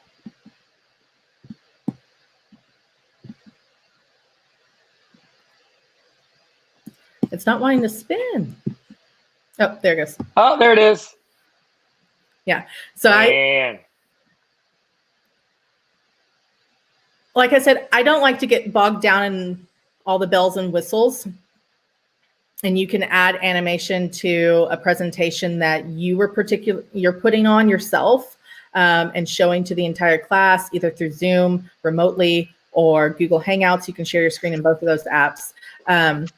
Or if you're in front of the classroom, you could maybe add some animations. I think adding too many animations would make that ADHD student they get distracted a bit. Yeah. Clicking basics over and over again just to watch it spin. That's so good. We had another question from Scott. He said, is there a Slytherin way to grade and post from here? Oh, okay. I'm going to get to that too. Okay, good. And it may, I teach English, and I know why we lose English teachers so often. It's those essays. Yes. Oh my goodness. Essays take forever. So troubleshooting, deleting slides. Sometimes the student will accidentally delete a slide. We actually had a student who just deleted a slide and turned it in and was like, oh, I thought if I deleted it, I didn't have to do it. No, you still have to. I think the best way to fix that is just message the student and then CC the parent. Yeah. Politely say, hey, it looks like you may have accidentally deleted this, and then fix it for them. And that will typically take care of that problem. Yeah. And then, of course, that undo or version history button is important for deleting that. Yes. And that's up there.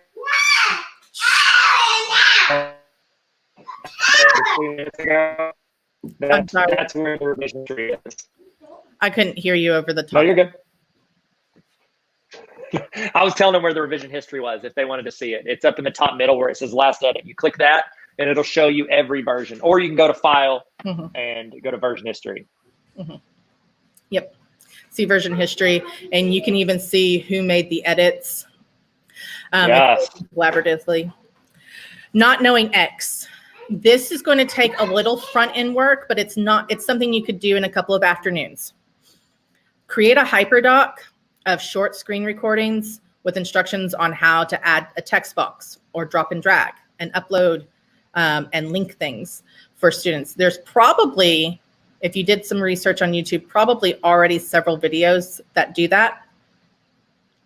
But 30-second video, and then every time a student emails you, I don't know how to upload my audio, shoot them the hyperdoc.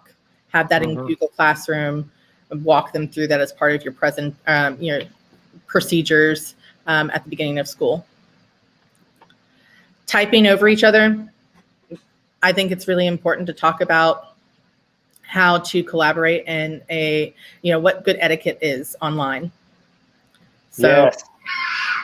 Having those conversations, internet safety and internet etiquette are something that should be part of any classroom discussion.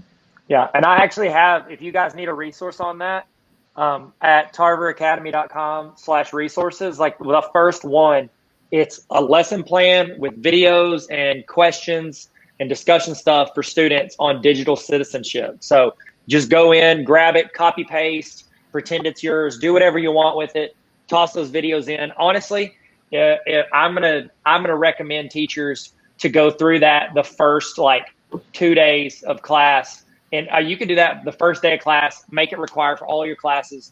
They go through, they have that conversation, they understand, the right way to collaborate, the right way to communicate, privacy, everything that's regarding digital citizenship. So if you want that, it's at tarveracademy.com/resources. So go ahead. Sorry. Actually, I'll toss the dog in the chat while you're talking. Go ahead. That is so awesome. I think it's something that's overlooked because most of us did not go to school to teach technology. We went for math or science or history. And so sometimes we forget to teach that component, but it's important for what they're doing with that math and science or that history or that English. I completely agree. Yeah. Needing to modify, again, assign it as an individual assignment. And then that's great documentation too, because you'll be able to show, hey, on this particular assignment, I reduced their number of questions or I gave them sentence stems. That's a good way to modify on this, is to create instead of having them do a reduced amount of work, create a sentence stem so that they have a starting point and then go from there. You can modify a Google Doc as much as you need to for an individual student. Distracted. You can use a browser locker. Some schools allow that. Google Forms now locks your browser in quiz mode if you're taking the quiz at school, I believe. Is that correct? Maybe not. Okay. I like to do this trick, especially when I know the kid is sat in my class doing YouTube instead of my assignment. I will jump on his document and just type him a little message. It says, hey, do you need some help? So he knows that I know. Oh, he knows. Yeah. And it's non-confrontational. And that's the wonderful thing. The moment they see your name pop up in that corner, they're like, oh, she's watching me. Yeah. I'm not anonymous because I turn my computer and I act like I'm reading. Oh, yeah. Exactly. Overwhelmed. For students, only give them certain amounts of slides at a time, or assign, hey, only do slides 2 and 3 and 4 on Tuesday and 5 and 6 and 7 on Wednesday. That's how we handled a lot of that this past spring, is we would give them a whole week's worth, but then we would assign specific slides for a particular day. And if a student finished early and wanted to, they could continue on, but they knew they didn't have to finish it all at once. And then for you as a teacher, this is something I had to teach myself early on. I use a lot of Google Forms in here. Like I will link in a Google form and they will take a quiz. For example, let's see. On this particular one, at the end, they have the Google form quiz. I have them put their score in, but that's more for them to just have it there so that they can reflect on it. But the grade that I'm taking for the grade book comes from this Google form. It's a multiple choice quiz and it's already graded for me. If I am grading something like the drag and drop, I've made this super simple for myself so I can see, did they do this properly? And it's a quick, yeah, they did it, they get their credit. Or they've got 2 in the wrong place, they missed 2 points, what have you. I, as a teacher, don't feel like every assignment needs to be graded. There are some slides on here that are specifically for extra practice. That's good. To get them talking. I am not going to grade this slide. I'll look to make sure they did it and then send them an email. Hey, did you have trouble with the personal response? But it's practice so that they can come back in and then they can do the quiz at the end. That's really good. And that's the way I approach it. Not everything has to be graded. If it's practice, I'm not going to grade it. If it is something that I'm using for observational, hey, a checkpoint, a formative assessment to make sure they're on the right track, I'm going to make it completion points. If it's a summative, then I'm going to have to grade that. And there's no way around that. You can use a Google form to do that. Rubrics help a lot too, but there are some things, some written things that you're just going to have to sit down with Netflix on in the background and grade. That's good. That's good. That's all. What's your favorite thing to watch on Netflix right now? Oh, right now it's Riverdale. Riverdale. I'm also watching Supernatural with my preteen. Okay. What season are y'all in? She's on season 6. I've made it all the way to season 11 and then stopped because she wanted to watch it with me and catch up. Is it still going? Like, is it still running? I believe this was their last season. Maybe I'm wrong. I remember whenever Jensen Ackles left Smallville, and like when I was in college, I think, to go over to Supernatural, and it's still going. It's like Supernatural has been the one constant since I got out of college, and that show has been going on. So it's impressive. And then the character or the actor that plays Sam played a dean on Gilmore Girls and left Gilmore Girls to go to Supernatural. So and wow, it's been a minute. Yeah, it's a wonderful show, but yeah, I do binge watch a lot. It's fair. It's fair. Good background music. Yep. Helpful sites and apps. Pear Deck, I'm going to beg and plead my own because I've used it on my personal Google account, but I've not used it with my school one because it is an add-on. You'll go to add-ons. You'll get add-ons. I get a memo that says add-ons have been disabled by your administrator. And so I'm going to beg and plead to get Pear Deck because if you Google Pear Deck, if you go to YouTube and look up Pear Deck, you will find that it creates some really cool slides. It will create, this will be helpful for grading as well. Multiple choice that you will present just like you would a Kahoot or a Quizlet or a Nearpod or a Socrative. And they will, on their own device, answer the questions and you'll get that data. So it makes it takes it to a whole new level of interactivity. I like to use Carnival Slides and Slides Mania for my templates. They're phenomenal. You just Google those 2 websites. They're free. And everything that you saw today besides the Shakespeare piece, that's a standard Google slide. But everything that you've seen, Carnival Slides, Slides Mania, and then I just modify it. Understanding by Design, Google that for how to build these pieces, how to build these units. Google Draw, I have not located it on my particular toolbar, but I used to use it in the classroom all the time. I don't know if it's moved, but it's a great way with kids on their phones and tablets for them to actually draw and then insert a picture into a slide, or for you to draw and insert a picture into a slide. If you want for them to be able to handwrite their answers for a math piece, that would be a good way to go. And then Google and YouTube are your friends. I didn't figure any of this out on my own. I went to somebody else for help, experience. All right. I love it. Meg, thank you so much. That was incredible. Oh my goodness. I feel like I've just ran hey, there's our StreamYard. That's what StreamYard looks like if you need to know.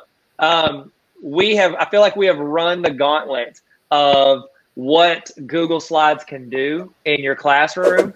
What up? Hey guys, Tyler here, Tarver Academy. What's up, Tyler Tarver? How you doing? How you living? In the chat, tell me one piece of advice you have for teachers. What's one thing you've learned as a teacher or one piece of advice you learned as a student when you had teachers. I would love for you to tell me that in the chat, and let's all learn something from each other as we go. We're about to take a break right now. I'm gonna show some videos. I'm gonna let you kind of learn and say you don't have to go take a break, say you wanna sit at your desk. I'm not just gonna sit here in silence. We're not gonna play some Barry Manilow. That's not how Barry Manilow. What can I do? How about this, the greatest song ever made? Donna Lewis, I Love You Always Forever. I love you always forever, near and far, closer together. Y'all remember in the chat, what is the greatest song ever made? And that's actually the answer. Donna Lewis, I Love You Always Forever. Second best song ever made, Backstreet Boys, Everybody, yeah. And third best song is obviously, Chumbawamba's Tub Thumping. I don't know, I'm sorry. Tell me your top #1 favorite song in the chat if you haven't gone to take a break. I'm about to stop talking and I'm going to let you learn something or start a discussion or just hear some thoughts. If you leave for this part, that's okay. But if you stay, you're hopefully gonna get some value out of it. And then we'll jump right back in to the PD. Here we go. Hello there. I'm sorry, this is genuine, I meant that. So did you know that you can set up a temporary access for people on Google Drive files? It's true.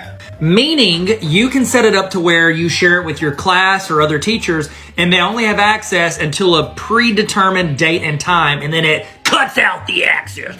Cut away the carbs. I'm so sorry, what? Show the people, Tyler. Okay. So after you share it with somebody, you'll be able to see like they're sharing permissions. Then right over here where it says editor, you can click on that little chicken nugget, go down to give temporary access. What?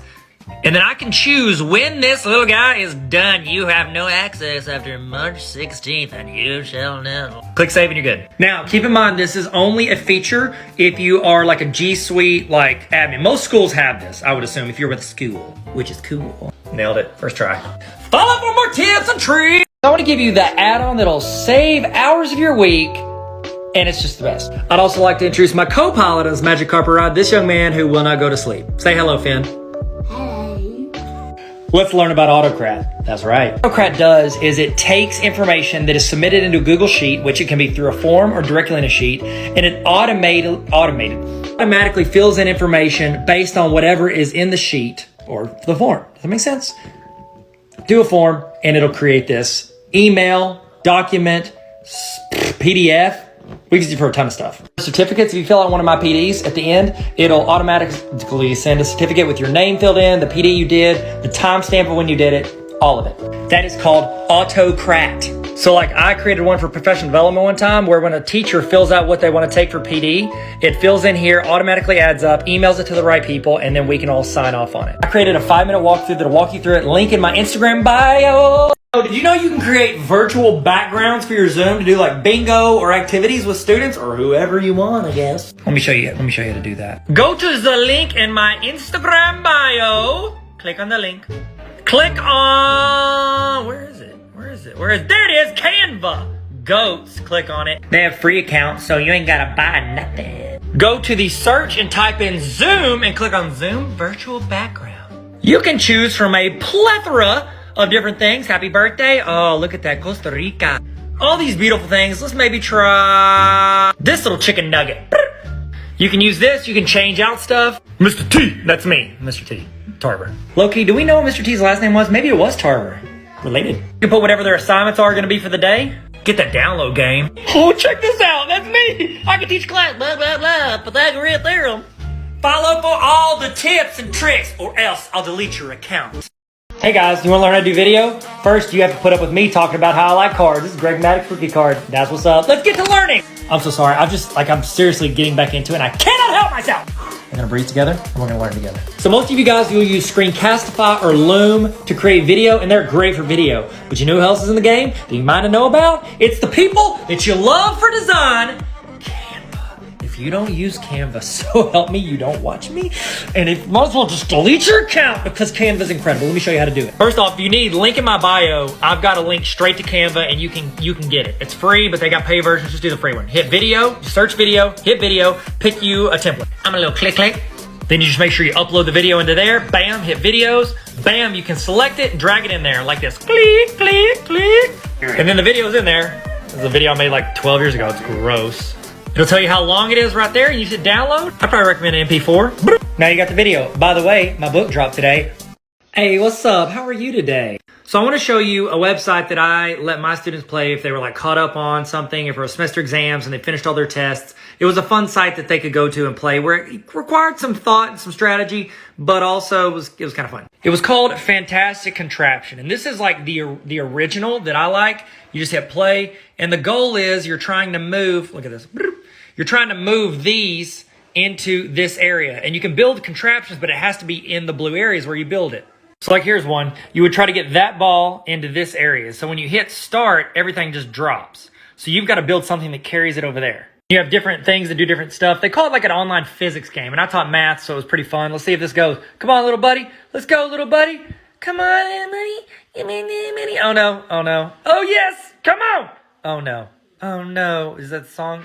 Oh yeah, I got it. Boom. The game's free if you want to play it. I've linked it in my Instagram bio if you want to. Okay, here we go. We're rocking and rolling. Rocking and rolling. So the next thing that we're going to do together is we're actually going to create a daily student journal together, okay? And we're going to do that using a lot of the stuff we've already talked about. We're going to think through the process of what we want for our students, what we want that experience to be for them, and then we're going to create a resource out of that, okay? So we're going to kick into that, and we're going to do that right now. Here we go. For some of you that are looking at becoming resource creators, whether just to help your school, help yourself, or maybe you want to sell them on Teachers Pay Teachers or just throw them out there for the world like I do, I would love to walk you through kind of my process to help maybe, hopefully just assist you and give you ideas and help you save time. So here we go. Let's walk through it. I'm starting from scratch, okay? The goal today is I want to make a daily student reflection journal. So I want something that's teachers, like I always want to think through like, what would a teacher use it for? When would they use it? Why would they use it? And my thought would be that they have their students start their day by filling in the boxes. They want to fill this in. Now, is it something that they're going to need grades on? Like, do I need to make it daily, weekly? How do I want to do it? I like to think that most teachers probably wouldn't do this frequently. And what I have noticed is a lot of teachers with regards to resources, they want the timeline for stuff like this to be 9 weeks, because with Google Classroom, they close out their class after 9 weeks so that the grades are accurate and updated. I'm sure Google's going to update that soon, but until then, they're archiving and redoing new classes every 9 weeks. So my thought would be to make a 9-week student reflection journal, daily reflection journal that they can fill out as they go. So I could start from scratch. I've done that on some resources. It takes forever. And so what I'm actually going to recommend to you guys is find resources either from yourself or from other people and duplicate them and then edit them. So much quicker, so much easier. Takes out a lot of that, like that upscale, like the stuff you're trying to do right off the bat and ramp up to. I like to picture it. It's like snowboarding. Oh, thanks, kid. Appreciate it, son. Bananas in it. Oh, I love bananas. It's like snowboarding. It's like really hard to start, but once you get the hang of it, you can do really cool stuff. It's like jumping in the middle where you can just like, okay, I'll make a copy and then I'll do cool stuff. So I'm going to do that. If you want to use my resources as like a launch point and then start adjusting them, you can. And I'm going to show you where I would go to get that. So here we go. So on my website, tarveracademy.com, you're going to go to resources, and then I want to go to templates and resources. So once you click on that, it's going to pull up all of my templates and resources. So I'm trying to think, what is the closest thing to what I'm doing here that I could do for students? And I think it's probably I would say my lesson plans. And so we want to go, we'll go weekly, and then I can just copy paste and make the new weeks. So I would click here. It would ask me to make a copy, and then I would make a copy of that. Okay, so I'm not editing my main template. I'm editing this version of it. Okay, so first thing I'm going to do is I'm going to go in. I'm going to go in and adjust this, and I'm going to change the title. So I want to make sure that, let's see, it's loading up. So I'm going to go in here. I'm going to title this Daily Student Reflection Journal.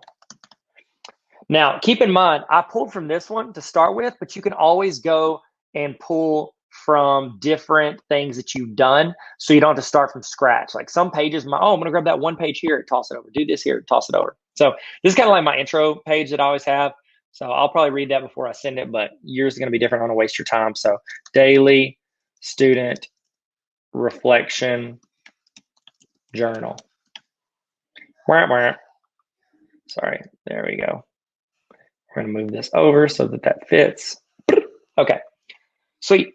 All right, here we go. We can see, let's think through. I like to think through every step of this process as I'm doing it. This is which teacher for which course. I wouldn't say week number. That's probably going to need to change. So what I'm going to do is I need to change that and see how I can't click it or anything.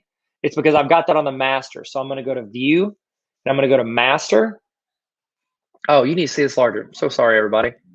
There you go. Is that better? Hope you haven't left. Yeah, well, I mean, if you heard that, you haven't. So what I'm going to do is I'm going to adjust this. And I want to say, because we're doing about 9 weeks. So what we might do is just delete that. I don't think that actually serves as much of a purpose as I did originally when I made it. And then I'm going to move this stuff up. Okay. So this will be dates. And that way the students or teachers, based on what they want, can write in all that. Okay. So I'm going to click back out of it. All I got to do is click over here to the left, and that's going to bring me out of my master. And there we go. So teacher, what course it is, dates, and they can say first 9 weeks. They could say the actual dates. They say weeks 1 through 9, whatever they want on that. And then they can add a quote. Navigation, I have this to where it jumps to that like week. I don't think we need to do that. So I'm going to click, might have been good to do the semester one. That way it navigates weeks 1 through 9. It's okay. That way I can show you how to do it. So what I'm going to do is I'm going to take that off and I'm going to add the other navigation, which is, let's see, here we go. Weeks 1 through 9. Awesome. Okay. So this will be navigation, and then I'm going to edit that master slide. So view master, and then I'm going to edit this. Okay, I'm going to take weeks 1 through 9 is already there. Take that, select those, delete. Then I'm going to select all these. And just to make it look prettier, I'm going to stretch them out to like right here. Let's see if that works. Boom, navigation. Navigation, no breathing. That's from a old song. Okay, don't listen to it. It's not very good. Okay, so now I've got the navigation, but then I'm gonna have to go in and attach the link so it actually navigates where I wanna go. This is my Google Help video. I always toss this in on the slides. It doesn't hurt anything. It's just a resource for them. Week number, and I can just say week 1. Okay, it's got a spot here where before you assign it, you can add stuff. I don't think we're gonna do week at a glance because we wanna serve the purpose of this is for students that are, oh no, I think I made this lesson plan in Canva. Let's see if I did. View, master. Oh no, I did it in here. Sweet. Okay, we're good. Okay, I think I got the idea from Canva. So what we'll do is we're gonna change this to daily reflection. We're gonna make that a little smaller. That's it. You're pretty much just going through and adjusting all this. So you have the date there. We don't want unit. I thought through some stuff beforehand, and you can change yours. And now if you make a copy of mine, you can go in and change those like this. Like you can change it. So let's go in. I have it set to where I want this to be yesterday learning. So what did you learn yesterday? How about this? What was your favorite thing you learned yesterday? It's a way for them to reflect on what they did the previous day, but I need to adjust that. Okay, we're going to do this. And then I'm trying to think through where I want everything. So I want this to be over here because I'm going to move it up to the top. And then I want, okay, so I've got, let's see, I'm going to do, how do you feel? So I want to do emojis. And then I want to do, what are you thankful for? And I want to list 3 things they're thankful for. What was your favorite thing you learned yesterday? And what do you hope to accomplish today? So that means I'm going to have, let's just do this. Let's just do the thing. Okay. So I'm going to take this, move some text over here, and then I'm about to delete some stuff. Okay. So it's okay to delete stuff because, you know, this is your copy. You do whatever you want. Delete that, make myself some room. This is going to be one of my bottom two sections. I'm going to put that there, and then I need to turn this. If you hold shift and then turn it, it should keep it to where it's not like it sticks like this instead of like you can go anywhere. I don't know if that makes sense to you, but it makes sense to me. Okay, here we go. Now we're cooking. Sorry, it took me a second to kind of figure out how I want to do this. I'm going to keep that logo there because, you know, I'll let your boy. And so, sorry, it's the logo for my book, the Baller Teacher book. Check it out. It's probably, well, it hasn't dropped yet, but if you're on the email list, I'll let you know when it drops. Okay, so we're moving that there. Okay, so I've got the text over the box. That's exactly what I want. And then I've got, what is your favorite thing you learned yesterday? I know that I said I wanted that question to come first, but I'm going to show you exactly what I'm going to do. Okay, what's your favorite thing you learned yesterday? Let's see, is that the size I want? No, I don't want favorite capitalized. Okay, we're going to increase the size there. Oh, too much, too far. Mayday, mayday. Okay, so we're going to take that. We're going to move this. It's okay that it overlaps because remember, like these right here, this is where they can go in and fill in stuff and they can't on the other ones. Actually, I'm going to add a text box. So I'm going to delete this. And then I'm going to add a text box. Click this, and I want it to be a, we'll do subtitle placeholder. And then we're going to put it right there. And then we want to adjust the default. I'm going to make that bold because it's just easier to see. And then I'm going to change the color of it to this. Okay, there we go. Favorite thing you learned yesterday. Okay, so now what I'm going to do is I've got that section, so I want to create another section. So I'm just going to highlight all of it, hold Option, click, and drag it up. What that does is that makes a duplicate of whatever that was. Okay, so sick, we did it. Okay, all right, so I want this to be excellent. So that's actually what I want there. I think I'm going to make this left align. So I'm going to align that to the left. If I go too fast, remember you can pause, rewind, do whatever you want. I'm going to align this one to the left as well. Okay, and we need to change this one. Favorite thing you learned yesterday. And then this is, what do you hope to accomplish today? Okay. And again, if you don't like these questions, I've shown you this so that you can go in and adjust them later and make it the question you want. Okay, so we got that. Now let's go and we're going to drag this stuff back over. Okay, I don't want any of this. I'm trying to think if I need anything to put there. I don't, so I'm going to delete that. And then I'm going to take, say I want to do top 3 from yesterday. So we're going to do top 3 things we loved. We're going to take this. We're going to move it here. I think I have a better option here. Watch this. Okay, so I've got something that I've done. Let's see if I've got it in here. Because I've done this. Yeah, here it is. Here we go. And then I'm going to take this and I'm going to copy. And then I'm going to go back. You can copy across master slides. Keep that in mind. So I'm going to click here. And I'm going to toss that there. And I'm going to toss these in here. There we go. And this is what I call the thankful section. Oh man, I should have gotten the boxes. Oh no, wait, we don't want boxes. We just want to move this. Top 3, and we'll do numbers. There we go. Okay. Figuring it out. Sorry. Now I don't want this to be long because I want them to just make it short and sweet. Like, what are you thankful for? And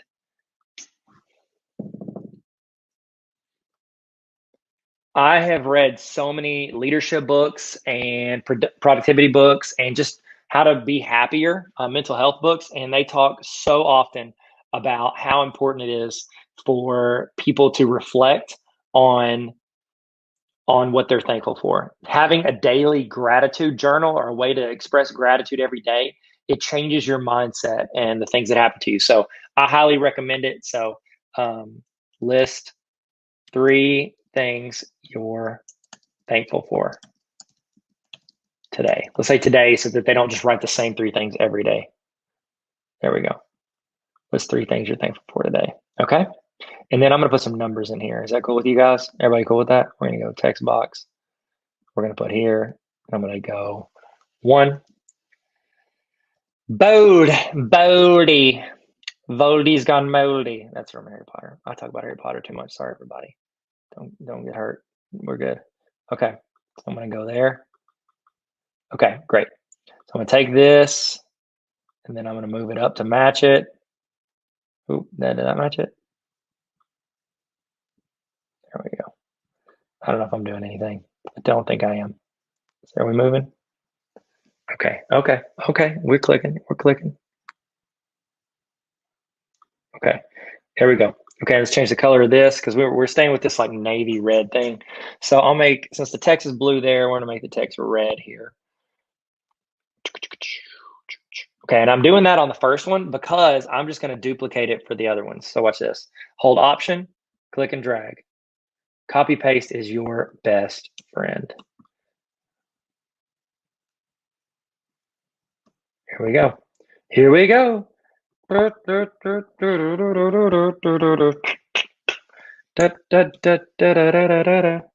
that a song? I feel like it is. In the comments, let me know what song it is. Or don't. It's okay. Okay. So there we go. We got that. Oh, they're a little off. Ugh.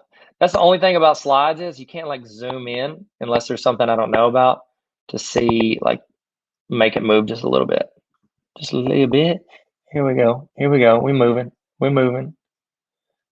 Okay. Okay, I think that's good. I think we're lined up. Okay, 3 things you're thankful for today. And then the last thing I want to add in, how do you feel? So let's say, let's do a how do you feel today? So I'm going to make a copy option. Oh, and then copy option. Okay. How are you feeling today? Okay. And then I'm going to change this around. We're going to make this box. No, it's going to be red. There's a lot of red at the top, so we'll keep it as is. Sorry. Okay. How are you feeling today? And then we want, should we do left align here? Probably should, since we did everywhere else. So there, make sure I did it here. Is that cool? Y'all cool with that? I think that looks okay. I like that left align. Okay, so now what I'm thinking to do is I think I'm going to add some emojis in this. And I think the easiest way to do the emojis would be if we click over here, I'm going to go to some of my other templates that I've got. So let's go to templates. I think I've got under slides templates, and it's my, I'll say digital notebook. We'll open that up. Okay. In my digital interactive notebook, is that it? Is that the one I have? I've got one where I've already got some emojis, but if not, you can just go to you can just Google emojis and hit copy and then paste them in there. As like you paste them as text, and then you can have students, whatever they need to do. Okay. I'm trying to think, should we put like a circle off to the side? That way they can drag the circle on top of whatever they want. Maybe we will. Maybe we won't. I don't think it's under this one. I'm going to check because we're this far into it, but yep, I was wrong. It's not this. It is, what resource was it that I did that? To-do list, weekly lesson plan, not it. Digital notebook, intro slides, lesson plans. To-do list, maybe? What was it? Was it digital intro notebook? What was it? I'm sorry. Let's see. Daily to-do. Maybe it was. I'm sorry. Maybe it was. Maybe I just gave up too soon. What was it that I did that for? We might have to just go find the emojis and put them in. It was something where you put like a scale. No, it's my bell ringers. That's what it was. My bell ringer template. Okay, we're going to it. I got it. Resources. And it's probably under bell ringers. Is it on checklist? Cheat sheets, forms, honor roll, presentations, bell ringers. It's got to be under here. Templates. Where is it? Well, let's just go to Tarver Academy. Can't go wrong with Tarver Academy.com/resources. Science resources. Man, I got to put that in their resources folder. Easier to find. Where are you at, T? Where? Oh, I know why. Because no, is that why? Is it because I said horizontal? I need vertical? No, that's not it. Template slides. I'm sorry. I'm really shook. Templates on docs slides. No, it's okay. We'll go here and we'll make it and we'll find it. Okay. So bell ringer. Where you at, little buddy? Did somebody scrub my bell ringer work? Quote of the day template. I don't even know how to talk. There we go. So we'll do weekly. We're going to make a copy. So is it under quote of the day? Full semester, we want just a weekly one. It's going to be less. The reason I'm doing weekly instead of semester is because it has got less. The file size is smaller, so it's easier to load up on my computer, which is running my camera. Maybe let's look at our quote of the day, see if I did it correct here. Nope, I'm gonna have to add that in there. So sorry. Please forgive. Please forgive me. Okay. Okie dokie, load up.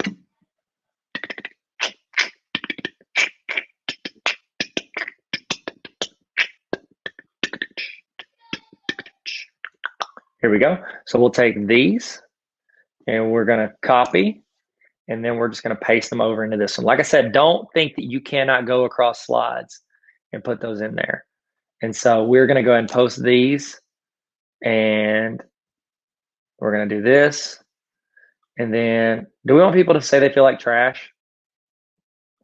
I mean, yeah, I think a teacher should know that. Like a teacher, I mean, don't try to, I think one of the problems is, like, I'm a pretty positive person anyways. Like I stay pretty positive, but I don't think that we should constantly like think that we have to be only positive, because sometimes people are feeling down, and it's good for a teacher to know that so that they can help them. Okay, so let's think this through. So if everything's right, they should be able to fill it in right here.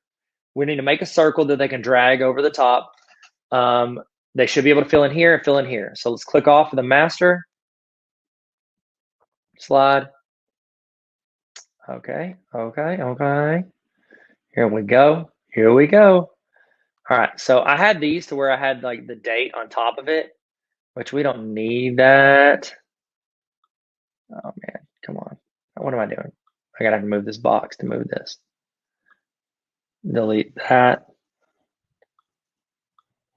That way we can just have the date in there. They can fill in their date. Okay, so are they gonna be able to write in there? Yes. Are they gonna be able to write in there? Yes. Okay, they can't grab any of these emojis. They can write up here. Everything looks good. Okay, last thing we need is to put a circle on here.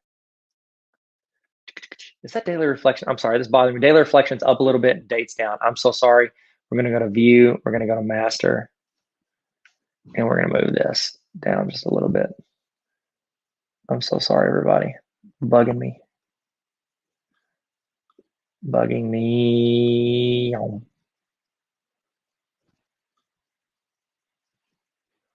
Okay, looks like it's good. I think we're good. That's good enough. At least it's centered. Okay. All right, so we have week 1. We don't need this. Big wins from the week. You could do that. Should we keep that on there? I mean, I'll leave it on there, and then people can take it off if they want. We need to put it at the end, though. So this will go up here. I'm going to delete the rest of these because I don't want to have to readjust those. And then let's do end of week reflections. That's not bad. We can keep that in there. Big wins from the week, end of week reflections. Okay, we'll keep those 2 on there. Okay, and so we need to add the circle. And let's do here, shapes, and we'll do a circle right here. And then we need to go and make it transparent in the middle. And we want to do circle this. We need to make it a thicker line. So we're going to go here and probably put like 4. That's pretty good. Let's see. Does that look like a circle? Okay. And then they can just drag it over how they feel. How's that? That's pretty cool, right? And then what we're gonna do is we're gonna give a little bit of instructions off to the side. So I'm thinking we create a box. We'll just do this, and then we'll say We'll say inside of it, we'll say drag the circle over the emoji of how you feel today. Don't forget. Should we say something like, don't forget, let your teacher know if there's anything they can do to make you feel better? I don't know. Maybe that's not appropriate. If you want to add that, you can. I just don't think I'm going to make that call for everybody on the template. Okay, we'll do that. I'm actually going to move it up here. Nope, here. There we go. Here we go. Okay, so I always like to give instructions. It's one of the things I love about doing this vertical one is that you can give instructions off to the side, and I think that is super dope. So let's change the font to what we like. We like this Montserrat. I don't know how to say it. We'll make it bold so it's easier to see. We'll make the square look on brand. Make it this red. We'll make the text this navy, which we did, and then we'll make the outside border a little bit thicker. There we go. And then let's put an arrow in there. How's that? Is that cool with everybody? Go to shapes, arrows, this one. Okay. And then we'll do this. Okay. Just doing a little nitpicky right here. And we're going to change this, make it our color scheme. We're going to leave the gray on there. There we go. Sorry, it's bothering me a little bit. Let's go up, make the arrow correct, and then we can adjust everything else. Drag the circle of the emoji of how you feel today. Okay. All right. So we got 1 day. We need to do 5, and then we're going to make our navigation for the weeks. Okay. So remember, option, hold option, click, drag, boom. I could also just do like, I'm on a Mac, so it's Command C. For a Windows or a Chromebook, it's Control C. So Command C, Command V.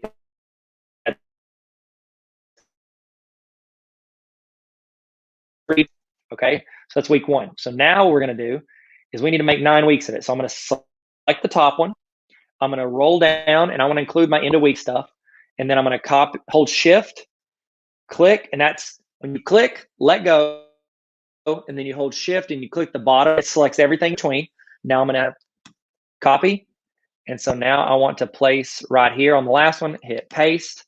So that's 2 weeks, 3 weeks, 4 weeks, 5 weeks, 6 weeks, 7 weeks, 8 weeks, 9 weeks. Now, they could always go in and delete that. Maybe we shouldn't do this. I think we're going to do weekly instead of 9 weeks. I'm trying to think, because you would probably want to give a grade on it every week. We're checking, you know what? Let's do 9 weeks, and if you want, they can delete it down. That's what we're going to do. That way, you can always give them more, and they can always cut it down. Okay? So there's week 1. We need to scroll down and get, sometimes I like to change the view, so I'll go to view and then go to, well, then I can't edit the number. So we're going to go in here. We're going to make this week 2. Okay, let's scroll down and get week 3. Week 3. So once you get it's like you start small and you build out, and then you can do a lot more, a lot quicker. And so that's nice. Week 3. Here's week 4. And we're going to roll down to week 5. And then we're going to go 6. This is nice because I did do 18 weeks. Oh my goodness. That bell ringer resource took forever because I had to like create content inside it. And every single day I had to change to a different video. What I do is that 6, so that's 7. Is that right? Make sure. Nope, this is 8. Why didn't y'all say anything? Just kidding. You're watching the video after the fact. It's not your fault. This is on me.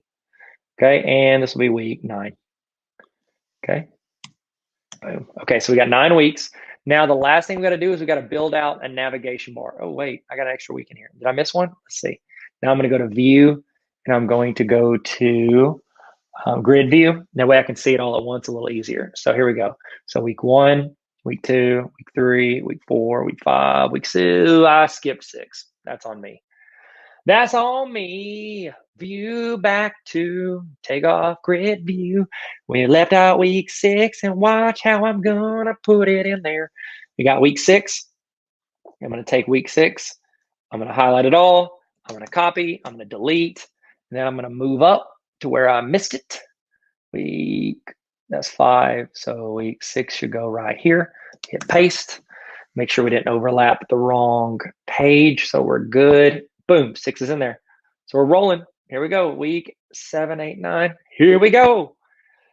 And then I got my little hello at the end. So we're going to change that to daily reflection journal. Bye, Tyler Tarver. I did that. By Tyler Tarver. Okay. So there you go. Okay. I think that's pretty much it. Let's see. I think we've got everything we need. Oh, no, navigation, guys. Y'all gonna let me go without navigation. So here's how I do the navigation stuff. You want them to be able to click on this and then jump to that week. Here's what I would do. I create a box. So we're gonna do a shape and we're gonna do a box. And then we're gonna go right over the top of this. Okay. And then, so I'm over the top of it. And then I want to make it fully transparent. So transparent outside, transparent border. So it's like essentially an invisible box. Now, what I can do is I can right click, or I can actually hit Control K if you're on a PC or Chromebook, Command K if you're on a Mac. You can make it a short link. And then I want to link to a slide in this presentation. So this would be week, or they all say week 1? No, there they go. Okay, so cool. So we want to jump to week 1, boom, apply. So now I've done one of those. I'm going to copy. Actually, I can just hit Option, hold Option, drag, and drop. Option, drag, and drop. Now that I've done 3, I'm going to take all of them, Option, drag, and drop. Option, drag, and drop. Now they're all going to go to week 1 as of right now. So I'm going to go in and I'm going to edit them and I want to change them to the weeks they are attached to. So this will be week 2. So week 2, apply. We're almost done. We're on the last leg. And then I'm going to show you how I would set it up to where people can automatically make a copy. So week 3. Thank y'all for joining me on this journey. And I'm sorry you see looking at the side of my face. I usually put it like in the middle of my screen, but didn't do it. While I'm doing this, did you guys know that I am scheduling a ton of virtual PD for anybody that wants to attend? So essentially what we'll do is I'm going to film 42 sessions anywhere. The minimum is 3 hours. I think the maximum, I've got like a 3-day conference that we're going to do. It's like a digital educator conference. And all of them are going to be available for free at least once. Actually, I think my Google level 1 and Google level 2, I'm not going to do free once. So I'm going to just do two different times if you want to join those. But everything is going to play at least once for free. So you can join that. And then I'm going to have it's going to play 2 other times. It's like a premiere so people can join in live. Or I'll do it live 2 or 3 times, depending on, if I film it beforehand or not. But it runs like it's a live video. So you're like having conversations. I'm tossing links in. You're tossing in links, ideas. It's just a really cool community feel. And it guarantees that you watch it. Because one of the things your administrator cares about is that you actually sit through the PD. You don't just be like, yeah, I watched that 3-hour video and you're like cleaning your room. They want to be able to see that you actually participated. So it only runs live. Now, for the free ones, you can go, anybody can do that. You just sign up for the email list. It's tarveracademy.com/PD. tarveracademy.com/PD. But if you want to sign up for the premium one, which gives you access to all 3 air times, so you can attend any of them, sick, which is awesome. And I would like it because then, put some money behind it. So the more money I have, the more resources I can produce. Let's check and make sure these work. So boom, I click it, go to there. It's going to jump to week 5. We did it. Look at this. I'm going to make this 9 weeks. So we know 9 weeks. There we go.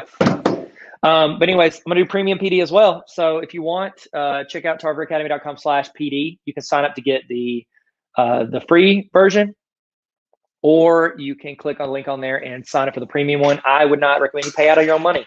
It is a super affordable. As an individual, I think it's like $38 to get access to all. It's probably over 500 hours worth of trainings this summer. that you have options for, you shouldn't sit through all of them because they're three. Don't do that. I mean, it's 162 like unique hours. So that's pretty cool. But if you stuck with me for this long in this video, you should come because that means we got a connection. We bros, we people. Okay. We's each other's people. But you can do $38 for an individual and I get you access to all of it. Or, which is what I think is the smartest one, you can get your whole building to sign up for it. And then that way, every teacher in your building can attend all those sessions. So that's what I got. Here is where we are. Now, if I wanted to share this to where people could make a copy, I need to go to share. I need to make sure that anyone with the link can view. So I'm going to change it. I don't want just Tarver Academy. I want anyone with the link can view. I'm going to hit done. So anybody can be a viewer. And now I'm going to go up here to the top and I'm going to go to where it says the word edit. I'm going to delete that. I'm going to write the word copy. Now this link, if I give this link to somebody and they click it, it's going to make a copy for themselves. There we go. What up? Welcome back. Hey, Tyler here. How are you doing? How are you feeling? In the chat, let's do emoji check. And how are you feeling right now? Have you learned? Oh, no. To this point, what is something that you are going to try in your classroom or implement that you might not have wanted to, an hour or two ago? What is something you're wanting to implement in your classroom? Put that in the chat right now. I'd love to see it. I know the other people in the chat would love to see it. I know it'd be some great input. So throw that in the chat and then you can also copy paste and put in your notes just so you don't forget. Make sure everything you're doing, you're keeping notes of. Keep links to it, all of it, because I want you guys to be able to access and actually make your classroom better. I've sat through enough PDs in my life, professional development in my life, that I don't remember one thing from. I pray that you walk through this. I am hoping that you get something out of this training that you can take and use, once a day, once a week, once a year, once a decade, something that you use and implement, whether it's a mindset or a skill set or just any type of framework to build your classroom and make things better. Okay? Speaking of making things better, making ourselves better, I do want to give you, some thoughts on something that I offer, a community that we have at Tarver Academy that I think could add you a ton of value. It could help you get better all year. Because right now we're getting better with PD, with professional development. Hopefully you're getting better right now. This summer you're gonna hopefully glean some information, some knowledge, some experience, and you're gonna get a little bit better. I want us to get better all year. I want us to get better all throughout the year. And here's the thing with teachers. We do not have time to go sit through a 6-hour professional development once a week. So what I did was I created a community called Tarver Academy. And it was based on teachers telling me they wanted resources. They wanted a continuation of these trainings, of templates, of resources. They wanted to be handed to them because if you go out and search for it, you're gonna find random stuff. They wanted stuff that could be applied to their classroom, that they can sit there, bite-sized professional development for busy teachers. That's Tarver Academy on a roll. And I would love for you to join if you want to. If you don't have to, don't pay for it. It's not very expensive at all, but I don't want you to have to pay for it. I would rather you use your district's professional development money. So if you want, have them go in, order that for you. Hey, here's the deal. Okay, let me be real with you. So you are signed up for the premium summer PD. Okay, either you signed up for it yourself, your principal, your administrator signed you up for it, or your district or your co-op. There were some amazing co-ops, districts that jumped in and realized that this could add value and flexibility because they're offering 3 different sessions throughout the summer. You have flexibility to watch from home, or maybe you're watching with a group, maybe you're watching in your classroom, wherever you're watching from. They wanted you to add that value, and I wanted to give you a huge discount on the Tarver Academy Honor Roll. This is just for this summer, and it's just for the people that are on the premium watches, okay? And so the premium watches, the premium PD, okay? And so if you're watching this, you're here, you're on it, okay? So what you can do is you can sign up at tarveracademy.com/honorroll, and I want you to use this promo code. When you sign up, use this promo code. It's gonna cut in half. And it's one time for the full year, and it's gonna cut in half. Remember, use your district money if you can. So just write the promo code down or put it in there and then get reimbursed, whatever you need to do. The promo code is premium because you've signed up for the premium summer PD. And so I want to give you half off. So what that is essentially you or your district or your co-op or your building paid for the summer PD. And so what it is, you get half off for these honor roll resources that come to you every week for the entire year. They essentially it paid for more than, it paid for half of this just because they signed you up for it, or you signed up for it. So it's actually a better deal than if you just like straight up bought it. But you'll get access to these trainings anytime you want throughout the entire year, plus anything new. I'm gonna send you something every single week to help make you better in your classroom, because when you get better, your students get better. In the email every week, you're gonna get either a template, a resource, you're gonna get a short PD video, professional development, a training to show you how to do something you might not know how to do, or reinforce you something you're maybe already trying. You're gonna get something that makes you better every week, plus some quick tips, links to some other things, and also you can ask me questions. I have a mailbag where you get to ask questions, and that's the list I'm gonna pick from first. I wanna help you guys. If I don't know how to do it, I'll do the research for you. I'll build, you're like, oh, I really wish I had a digital interactive notebook. Guess what I'll do? I'll go in and I'll build digital interactive notebooks, and I'll give you the template. You don't have to pay teachers. You don't have to go in and throw the money at anything. I wanna just hand it to you, and I wanna do trainings for you to help you. So if you wanna join that community, I think it's super helpful, and it's essentially where I become the tech facilitator for you. It's Netflix for teacher resources, and I would love for you to join and jump on that. So if you want, go there. It's tarveracademy.com/honor-roll, and you can sign up for that. And I think it's just going to be a huge. It's going to be a huge help to teachers throughout the year who have a lot going on and not a lot of time, extra time to go out and do it. It's like as teachers, they always give you more stuff to do, but they don't give you like, oh, here's like an extra 3 hours a day to go out and do whatever it is you're going to do. So if you want to sign up for that, you can. I hope you've used this time also to use the restroom. So if you're just getting back using the restroom, guess what? We've just been talking about Tarver Academy Honor Roll. No big deal. But I want to give you guys time to go do that and get a snack if you need it. Whatever you need to do, we're about to kick back into, we're about to jump back in it. We're going to fall back into the gap, fall into the gap. Man, do y'all remember that? That was a good campaign. That was memorable. Wasn't it? Memorable? Yeah, sure. Okay, so we're about to get started. We'll get started here very soon, and we're gonna jump back in. We're gonna keep learning. All right, let's do it. Let's go. We're still doing this. In the chat, here we go. In the chat, I want you to tell me the name. Okay, don't say that. I was gonna say, tell me the name of, you know what? You can do that. Tell me the name of a teacher who made an impact on you and what they did. Why did they have an impact on you? In the chat, what name of a teacher or an educator that had an impact on you and what they did to have an impact. It was either the way they treated you, the way they ran their class, or the way they inspired you, or just the way they had structure maybe. They were reliable, they were consistent. I would love to hear in the chat, name of a teacher that motivated you as a student or as another teacher and what they did. So let's throw that in the chat, and we're about to get started. We're gonna jump back into it. We're about to get started. We're gonna jump back into it like a pogo stick. See that? See what I did there? Nope? Okay, all right, let's get going. All right, so we created the resource.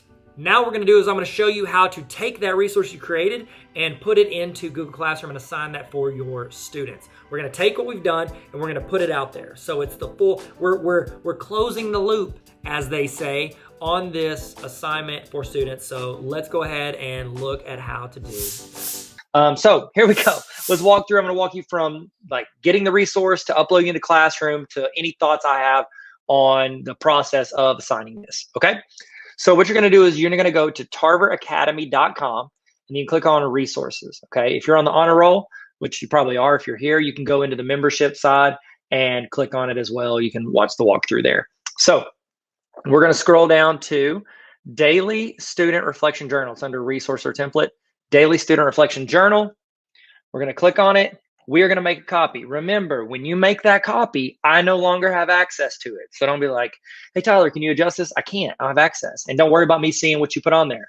You can go in and delete this entry page. And it's not going to hurt my feelings because I won't see it. I mean, it hurt my feelings a little bit. I can feel it when you do it, but I don't know it for sure. So if you want, that's just some information on that. And then we are gonna roll. So here's the thought behind this. You're gonna go in, you can delete this front page, okay? And then once you delete that, you take that out. You can leave it in if you want, just like a welcome to your students, and they can follow me on TikTok or Instagram, whatever. Okay, here's the main thing. You wanna go and add your name. So I could say, Mr. Tarver. You could say, 8th grade history. Add that on there. Dates, I set this up originally as in 9-week chunks because I found that a lot of teachers, because I was doing weekly and I was doing full semester, but a lot of teachers are going to clear out their Google Classroom and start a new one every 9 weeks because that allows the grades to reset. You can adjust it. It's just copy, paste, or delete, and you can adjust it, but I've got it set up originally for 9 weeks. So we could say first 9 weeks. And then a quote.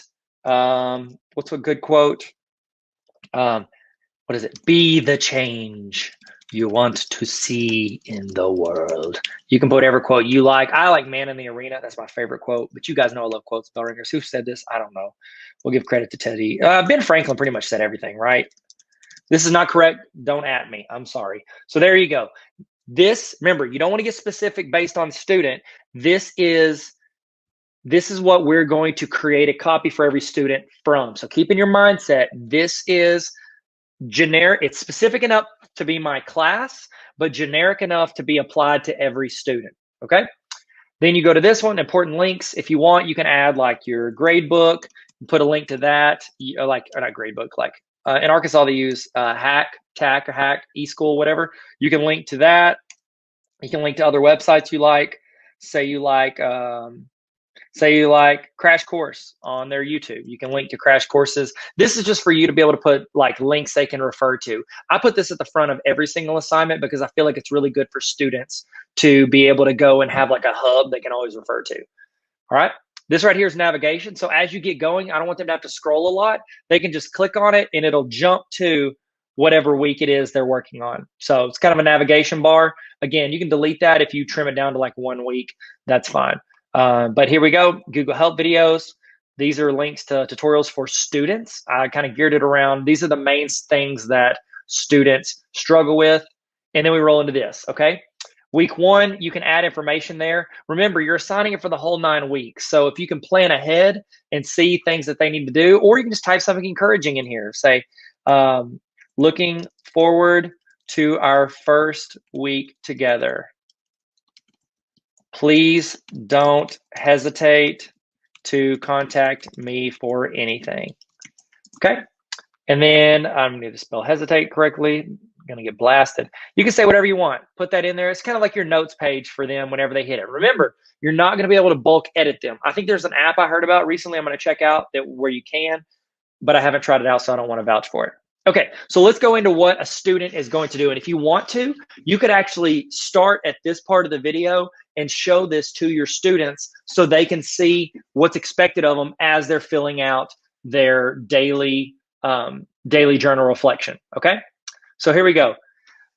This is what it looks like. This is what it looks like. This is a day on it. Now, they can pick under date if you want. They can just put Monday. I like them to say Monday, which, let's see, January 4th, okay? There you go. And they can say 2021. We got room? Yeah, we do. Okay, so whatever you want, you choose, tell them, and then they can follow through on that. You're not going to need to fill this out. The students will fill this out, okay? So keep in mind, you would have stopped right here, and then we'll do what we're going to do later, but I'm showing you how to fill this out. And also, if you're a student, I'm showing you how to fill it out correctly. Next thing you do is, how are you feeling today? This circle moves. You click it, drag it, and move it over the emoji of how you feel. Then you want to add 3 things you're thankful for. This is super, super important for you to daily think of what you're thankful for. It changes our mindsets. A lot of people, you've probably met people that have a negative mindset. This is something that allows you to kind of reframe every day and think, you know what, there are things I'm thankful for. You could say, and you want to mix it up every day. You can say like my family, you know, my English grades, you know, whatever it is, you can put that in there and adjust it. Okay. Add 3 things you're thankful for. Next is, what was your favorite thing you learned yesterday? It is very important for us to reflect on what happened yesterday. How many times do we wake up in the morning? We have no idea. I don't even know what I ate for lunch. I don't know who I talked to. I don't even know where I am right now. You want to go in and think about what's something I learned yesterday, and tell the students it's okay to look through your notes. Go back and refresh. It's going to automatically make them look into what they were doing and maybe kickstart that for today. So they would just say, you know, I liked learning about slope. Rate of change is cool. Change, let's say, is fly. You get it? Because it can, okay. All right. Then what do you hope to accomplish today? I'd like to make up missing assignments. Okay, and they fill it out. They don't have to write full paragraph unless you want them to. I think it's better. The short and sweet is really nice. And remember, your teacher is going to have access to this, this right here at any time, even before you turn it in. So if you're on there and you say you need to notify your teacher, what if you're in here and you're like, you know what? I want to tell my teacher about this and make sure it's correct. You can highlight it, right click, and then go to comment. And then if you type the @ symbol, just like how you tag people on Instagram, you can put the @ symbol and then put your teacher's name, Leanne Pinkerton. And then you could say, is this right? And then you can assign it. That way it will email your teacher and you can ask them those questions. So that's a really cool feature that you can do using Google stuff. Okay, so you can add comments. Don't restrict yourself to think that this is a one-dimensional thing that you're working on. I don't know if that's the right term, but there we go. Okay, so I'm going to delete these because if you're a student, you can stop watching now. Teacher, if you're playing this for your students, they can stop watching it. But then I'm going to show the teacher how to go in and actually, I'm just going to hit undo. I'm going to show the teacher how to assign this to everyone. So if you're a teacher, stick with me. We're about to assign it. Take the date out, and then I think we're back to normal. There we go. We can take all this out. Okay, remember we're keeping that in. We do need to spell hesitate correct. Why does it keep doing that? Okay, now we've got our template. I'm going to call this, and you could label it, let's say 8th grade history, first 9 weeks. Okay, and then I'm going to delete this, just delete this. There we go. All right. Now, what do we do from here? How do we assign it to our students? If you're using something besides another LMS besides Google Classroom, I can't really help you. But if you are using Google Classroom, that's where we are going to go. So we're going to go into Classroom. I've got my History of Magic class. I'm going to go to Class Work. Okay. Then I want to go to Create, and then I'm going to create an assignment. Okay, because they are going to get a grade for this. So this would be first 9 weeks. And this would be our daily journal reflection. And then you want to give clear instructions. Say, every morning, go into the day. Every morning we'll say this. Let's number it. I love numbering things. Every morning. 1, go to your journal. It's attached. Then you say, fill in your thoughts / reflections on the day. Then you say, do not turn in yet. 4, after we've finished the first 9 weeks, turn it in. It is for a grade. Okay, now we need to attach that assignment. So we're going to go to Add, and then I'm just going to go to my Google Drive. I love taking this shortcut because Google Drive is going to default to your most recent stuff you've done. So I'm going to click on this. It is the most recent. I'm going to insert it. Now, this part is important, you guys. This is very important. Y'all ready? You don't want all the students to just look at it because then you're like telling them to make their own file and then you can't see it. You want to click this and you want to say make a copy for each student. Click that. Okay. Now, how many points? This should be worth a lot. Let's make it worth 200 points, not 0, 0. 200 points. Due date, we're going to pick the end of the 9 weeks. So let's say 9 weeks ends. When does 9 weeks end? Let's say it ends March 31st. I don't know when it ends. We don't have to put a time. We'll just put that date. And then the topic. This is something you don't want to put it under like a week or a module. Because there's 2 ways that a lot of teachers do their topics. And if you don't do topics, you need to do topics. They're super important. They'll do it either by like chapter and module, or they'll do it by like, these are all week 1 things. These are all week 2 things, or even by the day. So time or by like chapters or organization. Either one of those, I recommend this is its own topic. You can title it Bell Ringers. You can title it Daily Reflection. Honestly, I'd probably put it under Bell Ringers if you've already got Bell Ringers, but if not, you can put Daily Reflection Journal. Make it its own topic. That way it's easier for them to find. Okay. And then I can assign it for that class, all students in that class. Boom, I've assigned it. Now, what that does is, remember, it's going to make its own copy for every single student in the class. And you can go in and look at what they're doing at any time throughout the semester. So if you want to check on like week 3 to make sure they're taking it serious, they're actually filling it out, all you'd have to do is you could go to your classes, and then over here in the bottom right, you see that folder? You're just going to click on that folder, and then you're going to find that assignment, and you're going to be able to see every single student's journal and look at it at any time. Let's see, where is it? There's digital notebooks, template. There it is. Journal reflection. It's going to create it. It's already assigned it to all of the students. And I can go in and look at Draco, Harry, or Ron and see how much they've completed at any point throughout the 9 weeks. So those are my thoughts on how to implement this. I hope this helped. I hope this was helpful for you. If you have any questions, hit me up. If you're on the honor roll, you know you can hit me up, and I can go through the mailbag. You've got it on the email, and you can ask that question. Hope y'all be good. Stay sweet. If you want to subscribe, you know you always can. Holla at your boy, and never stop learning. All right, we're on the last part of this session as we learn Google Slides for intermediate learners. And this last section, what we're going to do is it's going to be, I'm not going to do a full walkthrough, but I'm going to show you a resource that was created in Slides. And think of it, remember, it's like a digital workbook almost that you're giving your students. I would use this for bell ringers. You could use it for, we've talked about daily reflection stuff. We've talked about all these different resources. Think of how you can adapt this. You can even delete my videos, put your videos in. Think of this resource, how you can use it. Or if you want, if this quote of the day resource fits for you, boom, you've got it. Go in and just start assigning it. Make a copy and it's yours. So I've got that resource for you. And any help getting to that, let me know. I've got all the links and resources at tarveracademy.com/resources. Thank you guys so much, and let's learn and have fun. All right, let's jump into it. So today we are going through a bell ringer quote of the day resource. It's like a template you can put into Google Classroom, and I'm going to walk through the whole process for teachers of what they need to know.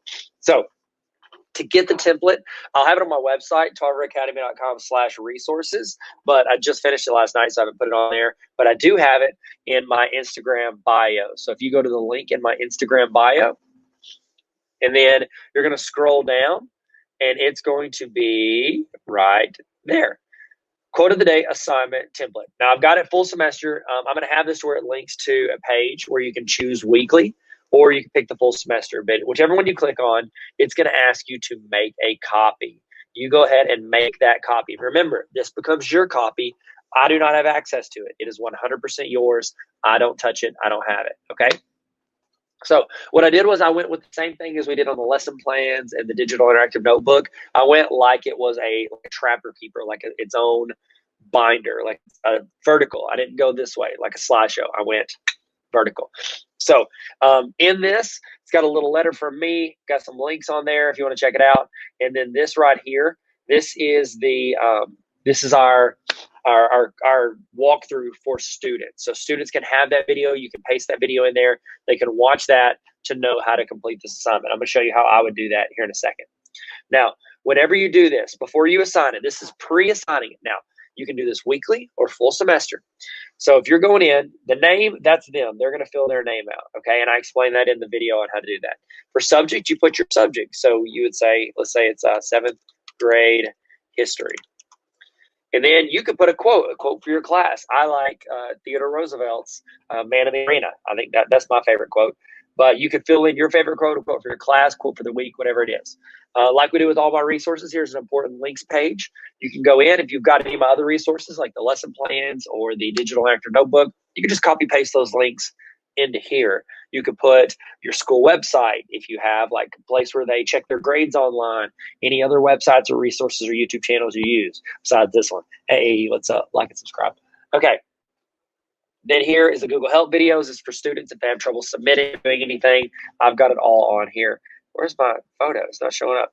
I got the new Google Meet photo, and it's not loading, but it's fine. It'll be there. So from here, this is our navigation. If you're doing full semester, they're not going to want to scroll through like 200 slides to find it. And so what they can do is they can just click on this, and it'll go directly to where they need to go. Now, keep in mind, once you submit this to your students, you will not be able to edit it. So I'm going to show you how to put it in Classroom and then make it for every student so they can fill out this notebook. It's like handing them a workbook and then they go work on it. Once you hand them the workbook, you can't go in and change it in bulk. You can go change individually, check on them individually, but you can't go in and just change them all. Once you hit submit, go for it. So if you're not comfortable with that, I recommend assigning weekly. So that's what I would recommend. All right. Now, right here, this is a completion checklist for students. Whenever they complete something, I've instructed them to go in and they click on it. I've got an invisible box there, and then they do the paint filler and show me that they completed it, or show you that they completed it. Boom. And they would just fill in every day that they go in, they would fill this in. And I've even got instructions on it right here showing, boom, how to do that. Okay. And then there's a quick video. There's the second 9 weeks, and then week 1. Load up, little guy. Sorry, I'm running off my hotspot because I'm staying at a hotel and their entire internet went down. I'm like, what in the world is happening? So it looks better than this, but it's just not loaded. Let's hit refresh, see if we can get it, make it looking clean. Thank you guys for tuning in. Thank you guys for watching. If you're watching live, it means you're part of the Patreon membership. If you're not watching live, then you can always join to become a Patreon member. It's going to be the greatest investment you ever make in your life. Okay, so week 1. They'd roll into the week. You can put stuff there if you want to. You don't need to. It could be notes for you or for them. But then this is the meat and potatoes, if you will. This is where they get in and they fill out their page for the day. So if you're doing this like a bell ring, you could do it as a daily assignment. You could do it as a daily check-in. It could be a bell ringer. It could be all the above for your classes. What they're going to do is they're going to go in day by day, not all like, oh, I need to finish all this in a week. Don't do that. They could if you wanted to. But the idea is that it's incremental. They're daily thinking and processing and giving their opinion on stuff. So they go in and they watch the video. Now, Google Slides will not let you type while you're watching the video. So the video will play. The video will play. They can't take notes right here while they're doing it. So what I've done is I've instructed the students to take notes on paper and then listen to the whole video and then go in and put their answers and quotes and stuff like that. So it almost keeps them occupied in multiple ways. So they're not just typing all the time. They're doing a combination of video and typing. But then I also showed them that they could click on YouTube right here, and that would show the video. And so now they could listen to it and type at the same time. So there's a couple options. Here is on the right. This is where they can take notes. They can put in whatever they want. Helpful, talkative, stick to your, morals. I don't know. I couldn't think of anything. So they type their notes there. They retype the quote here. And a lot of times I have the quote on the screen as like a text. Some of them I don't. It means I have to listen. Okay. They can't just like freeze frame it and be like, what's this quote? The quote stops here. That's not the quote. I'm sorry. Should have been whatever the quote was by Albert Einstein, I think. Then here's where this is the most important box for them. This is where they give their thoughts. They're summarizing their thoughts on the quote. I liked it because of this. It made me think of this. It relates to me like this. I have a video on how to do personal application. And this is what I kind of tailored it around, was how do they apply what I said to them as a person? And I say that in the video, like, how does this relate to you and where you are? Okay, that's where they would write it. This made me think about how I can work harder in my classes and not make excuses. Okay, it's always nerve-wracking whenever you type something in front of people. So we're going to do that. Sorry, I know I just excuses. I just did. Okay, here we go. Now, this part's kind of fun. I like this, and I think it's cool because you get to see a scale of students. So on the top line, this is how much do you agree with Tyler? Because in every quote of the day video, I go, hey guys, this is Tyler. I'm going to give you the quote of the day. I'm going to give you my thoughts, but I'd love to hear your thoughts in the comments, discussion, however. And I give my thoughts, and then I remind them at the end that I want their thoughts. This is how much do you agree with Tyler?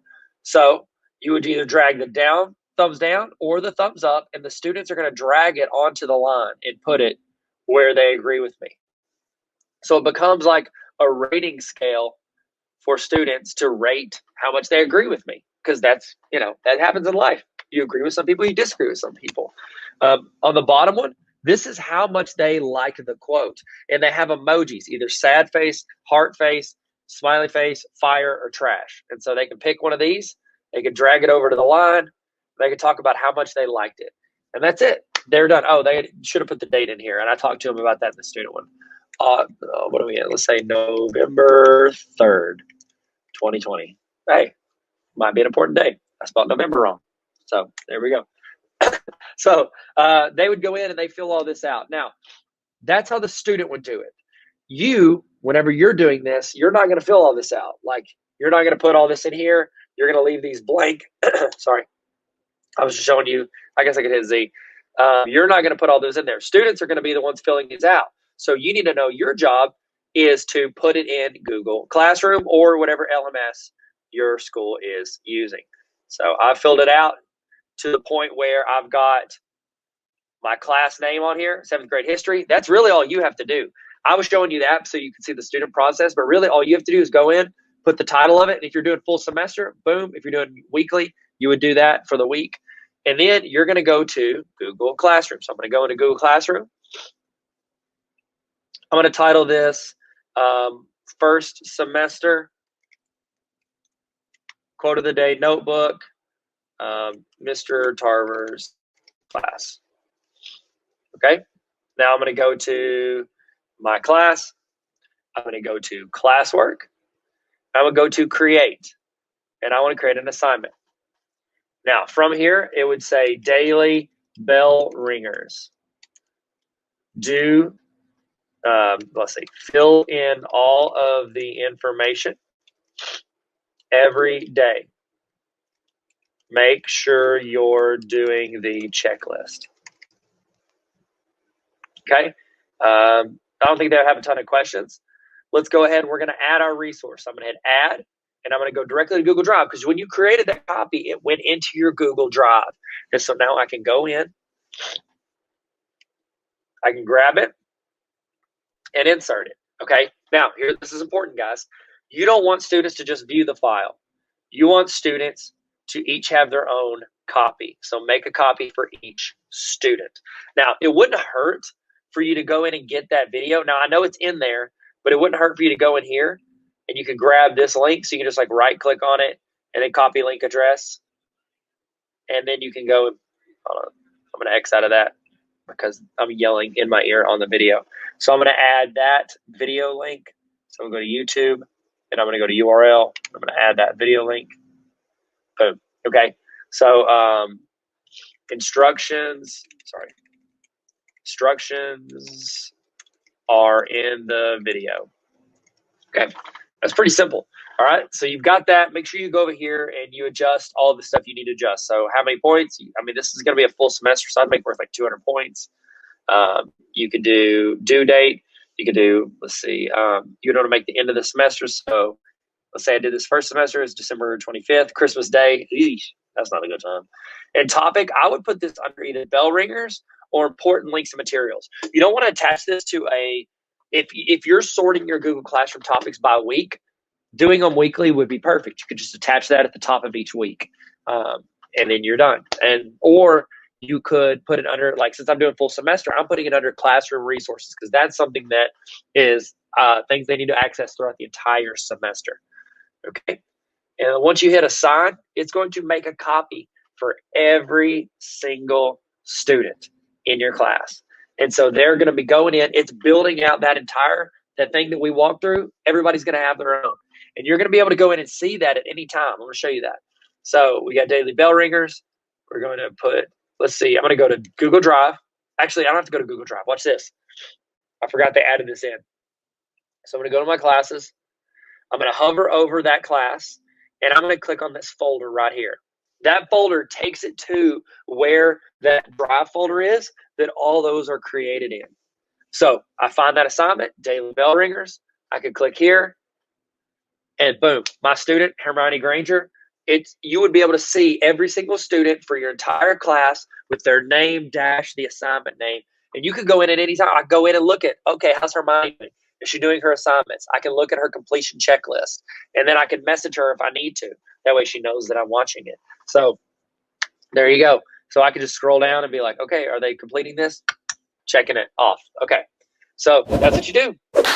We did it. We did it. We learned something. Did you learn something today? In the chat, I want you to put the thing that you are taking away from today. Put one thing in the chat right now that you have learned or that you have realized or that's reinforced something you think. Put that one, that I like to call this the golden nugget. Put the golden nugget from today in the chat. And that way, if somebody's missed it or they checked in, go ahead and you guys can copy paste what other people put. If there's some advice, you can screenshot it. Get this. I want you to throw in the best thing you learned today. It's like a best of highlight reel for your favorite thing that happened during this training. Toss that in the chat right now so we can share and grow together. Okay, we're about to do the evaluation. Before we do, I want to remind you, if you want access to this entire training at any time throughout the year, not just these live broadcasts, you can join the Tarver Academy Honor Roll. Why'd I do this? Hey guys, Tarver Academy Honor Roll. It's like Netflix for teachers. Netflix for teachers, because you have resources, you have templates, you have PDs, trainings. It's literally like a library of trainings, and then access to ask questions, to request resources that I build and send out to teachers all around the world. So tarveracademy.com/honor roll if you want to join the greatest community on the planet. And I'm not biased at all. I mean, all of us, you're on the honor roll. You want to be on the honor roll? Sick. Let's all be on the honor roll. And I'm a dean, so keep me on the dean's list. Hey, that works. Okay. All right. Now it's time for your evaluation. I'd love to get your thoughts on what you thought for this, but also I'm going to send you a certificate saying that you sat through this training. You put in the time. You wanted to learn. You wanted to grow. You wanted to get better. This is going to be a certificate that I'm going to email to you. What I need you to do is I need you to go to the link on the screen or hover over the QR code with your phone. Get your phone out, hover over it. It's going to ask you a few questions. If you don't get this, it means that you put your email address in wrong. Make sure, please do not rush this. Type your email address in correctly. Please, I'm begging you, because if not, you're gonna email me, I never got my certificate. It's because your email address is wrong.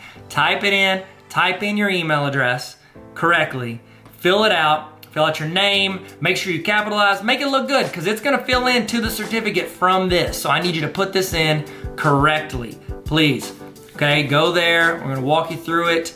Go into this, click on the link, or you can't click on the link because it's on a video. Type in the link on your computer or type it in on your phone or whatever device you have. Scan the QR code, fill it out. I'm gonna send you a certificate with a timestamp on it saying what time you ended. You have proof from earlier if you sent in to the other link of what time you started.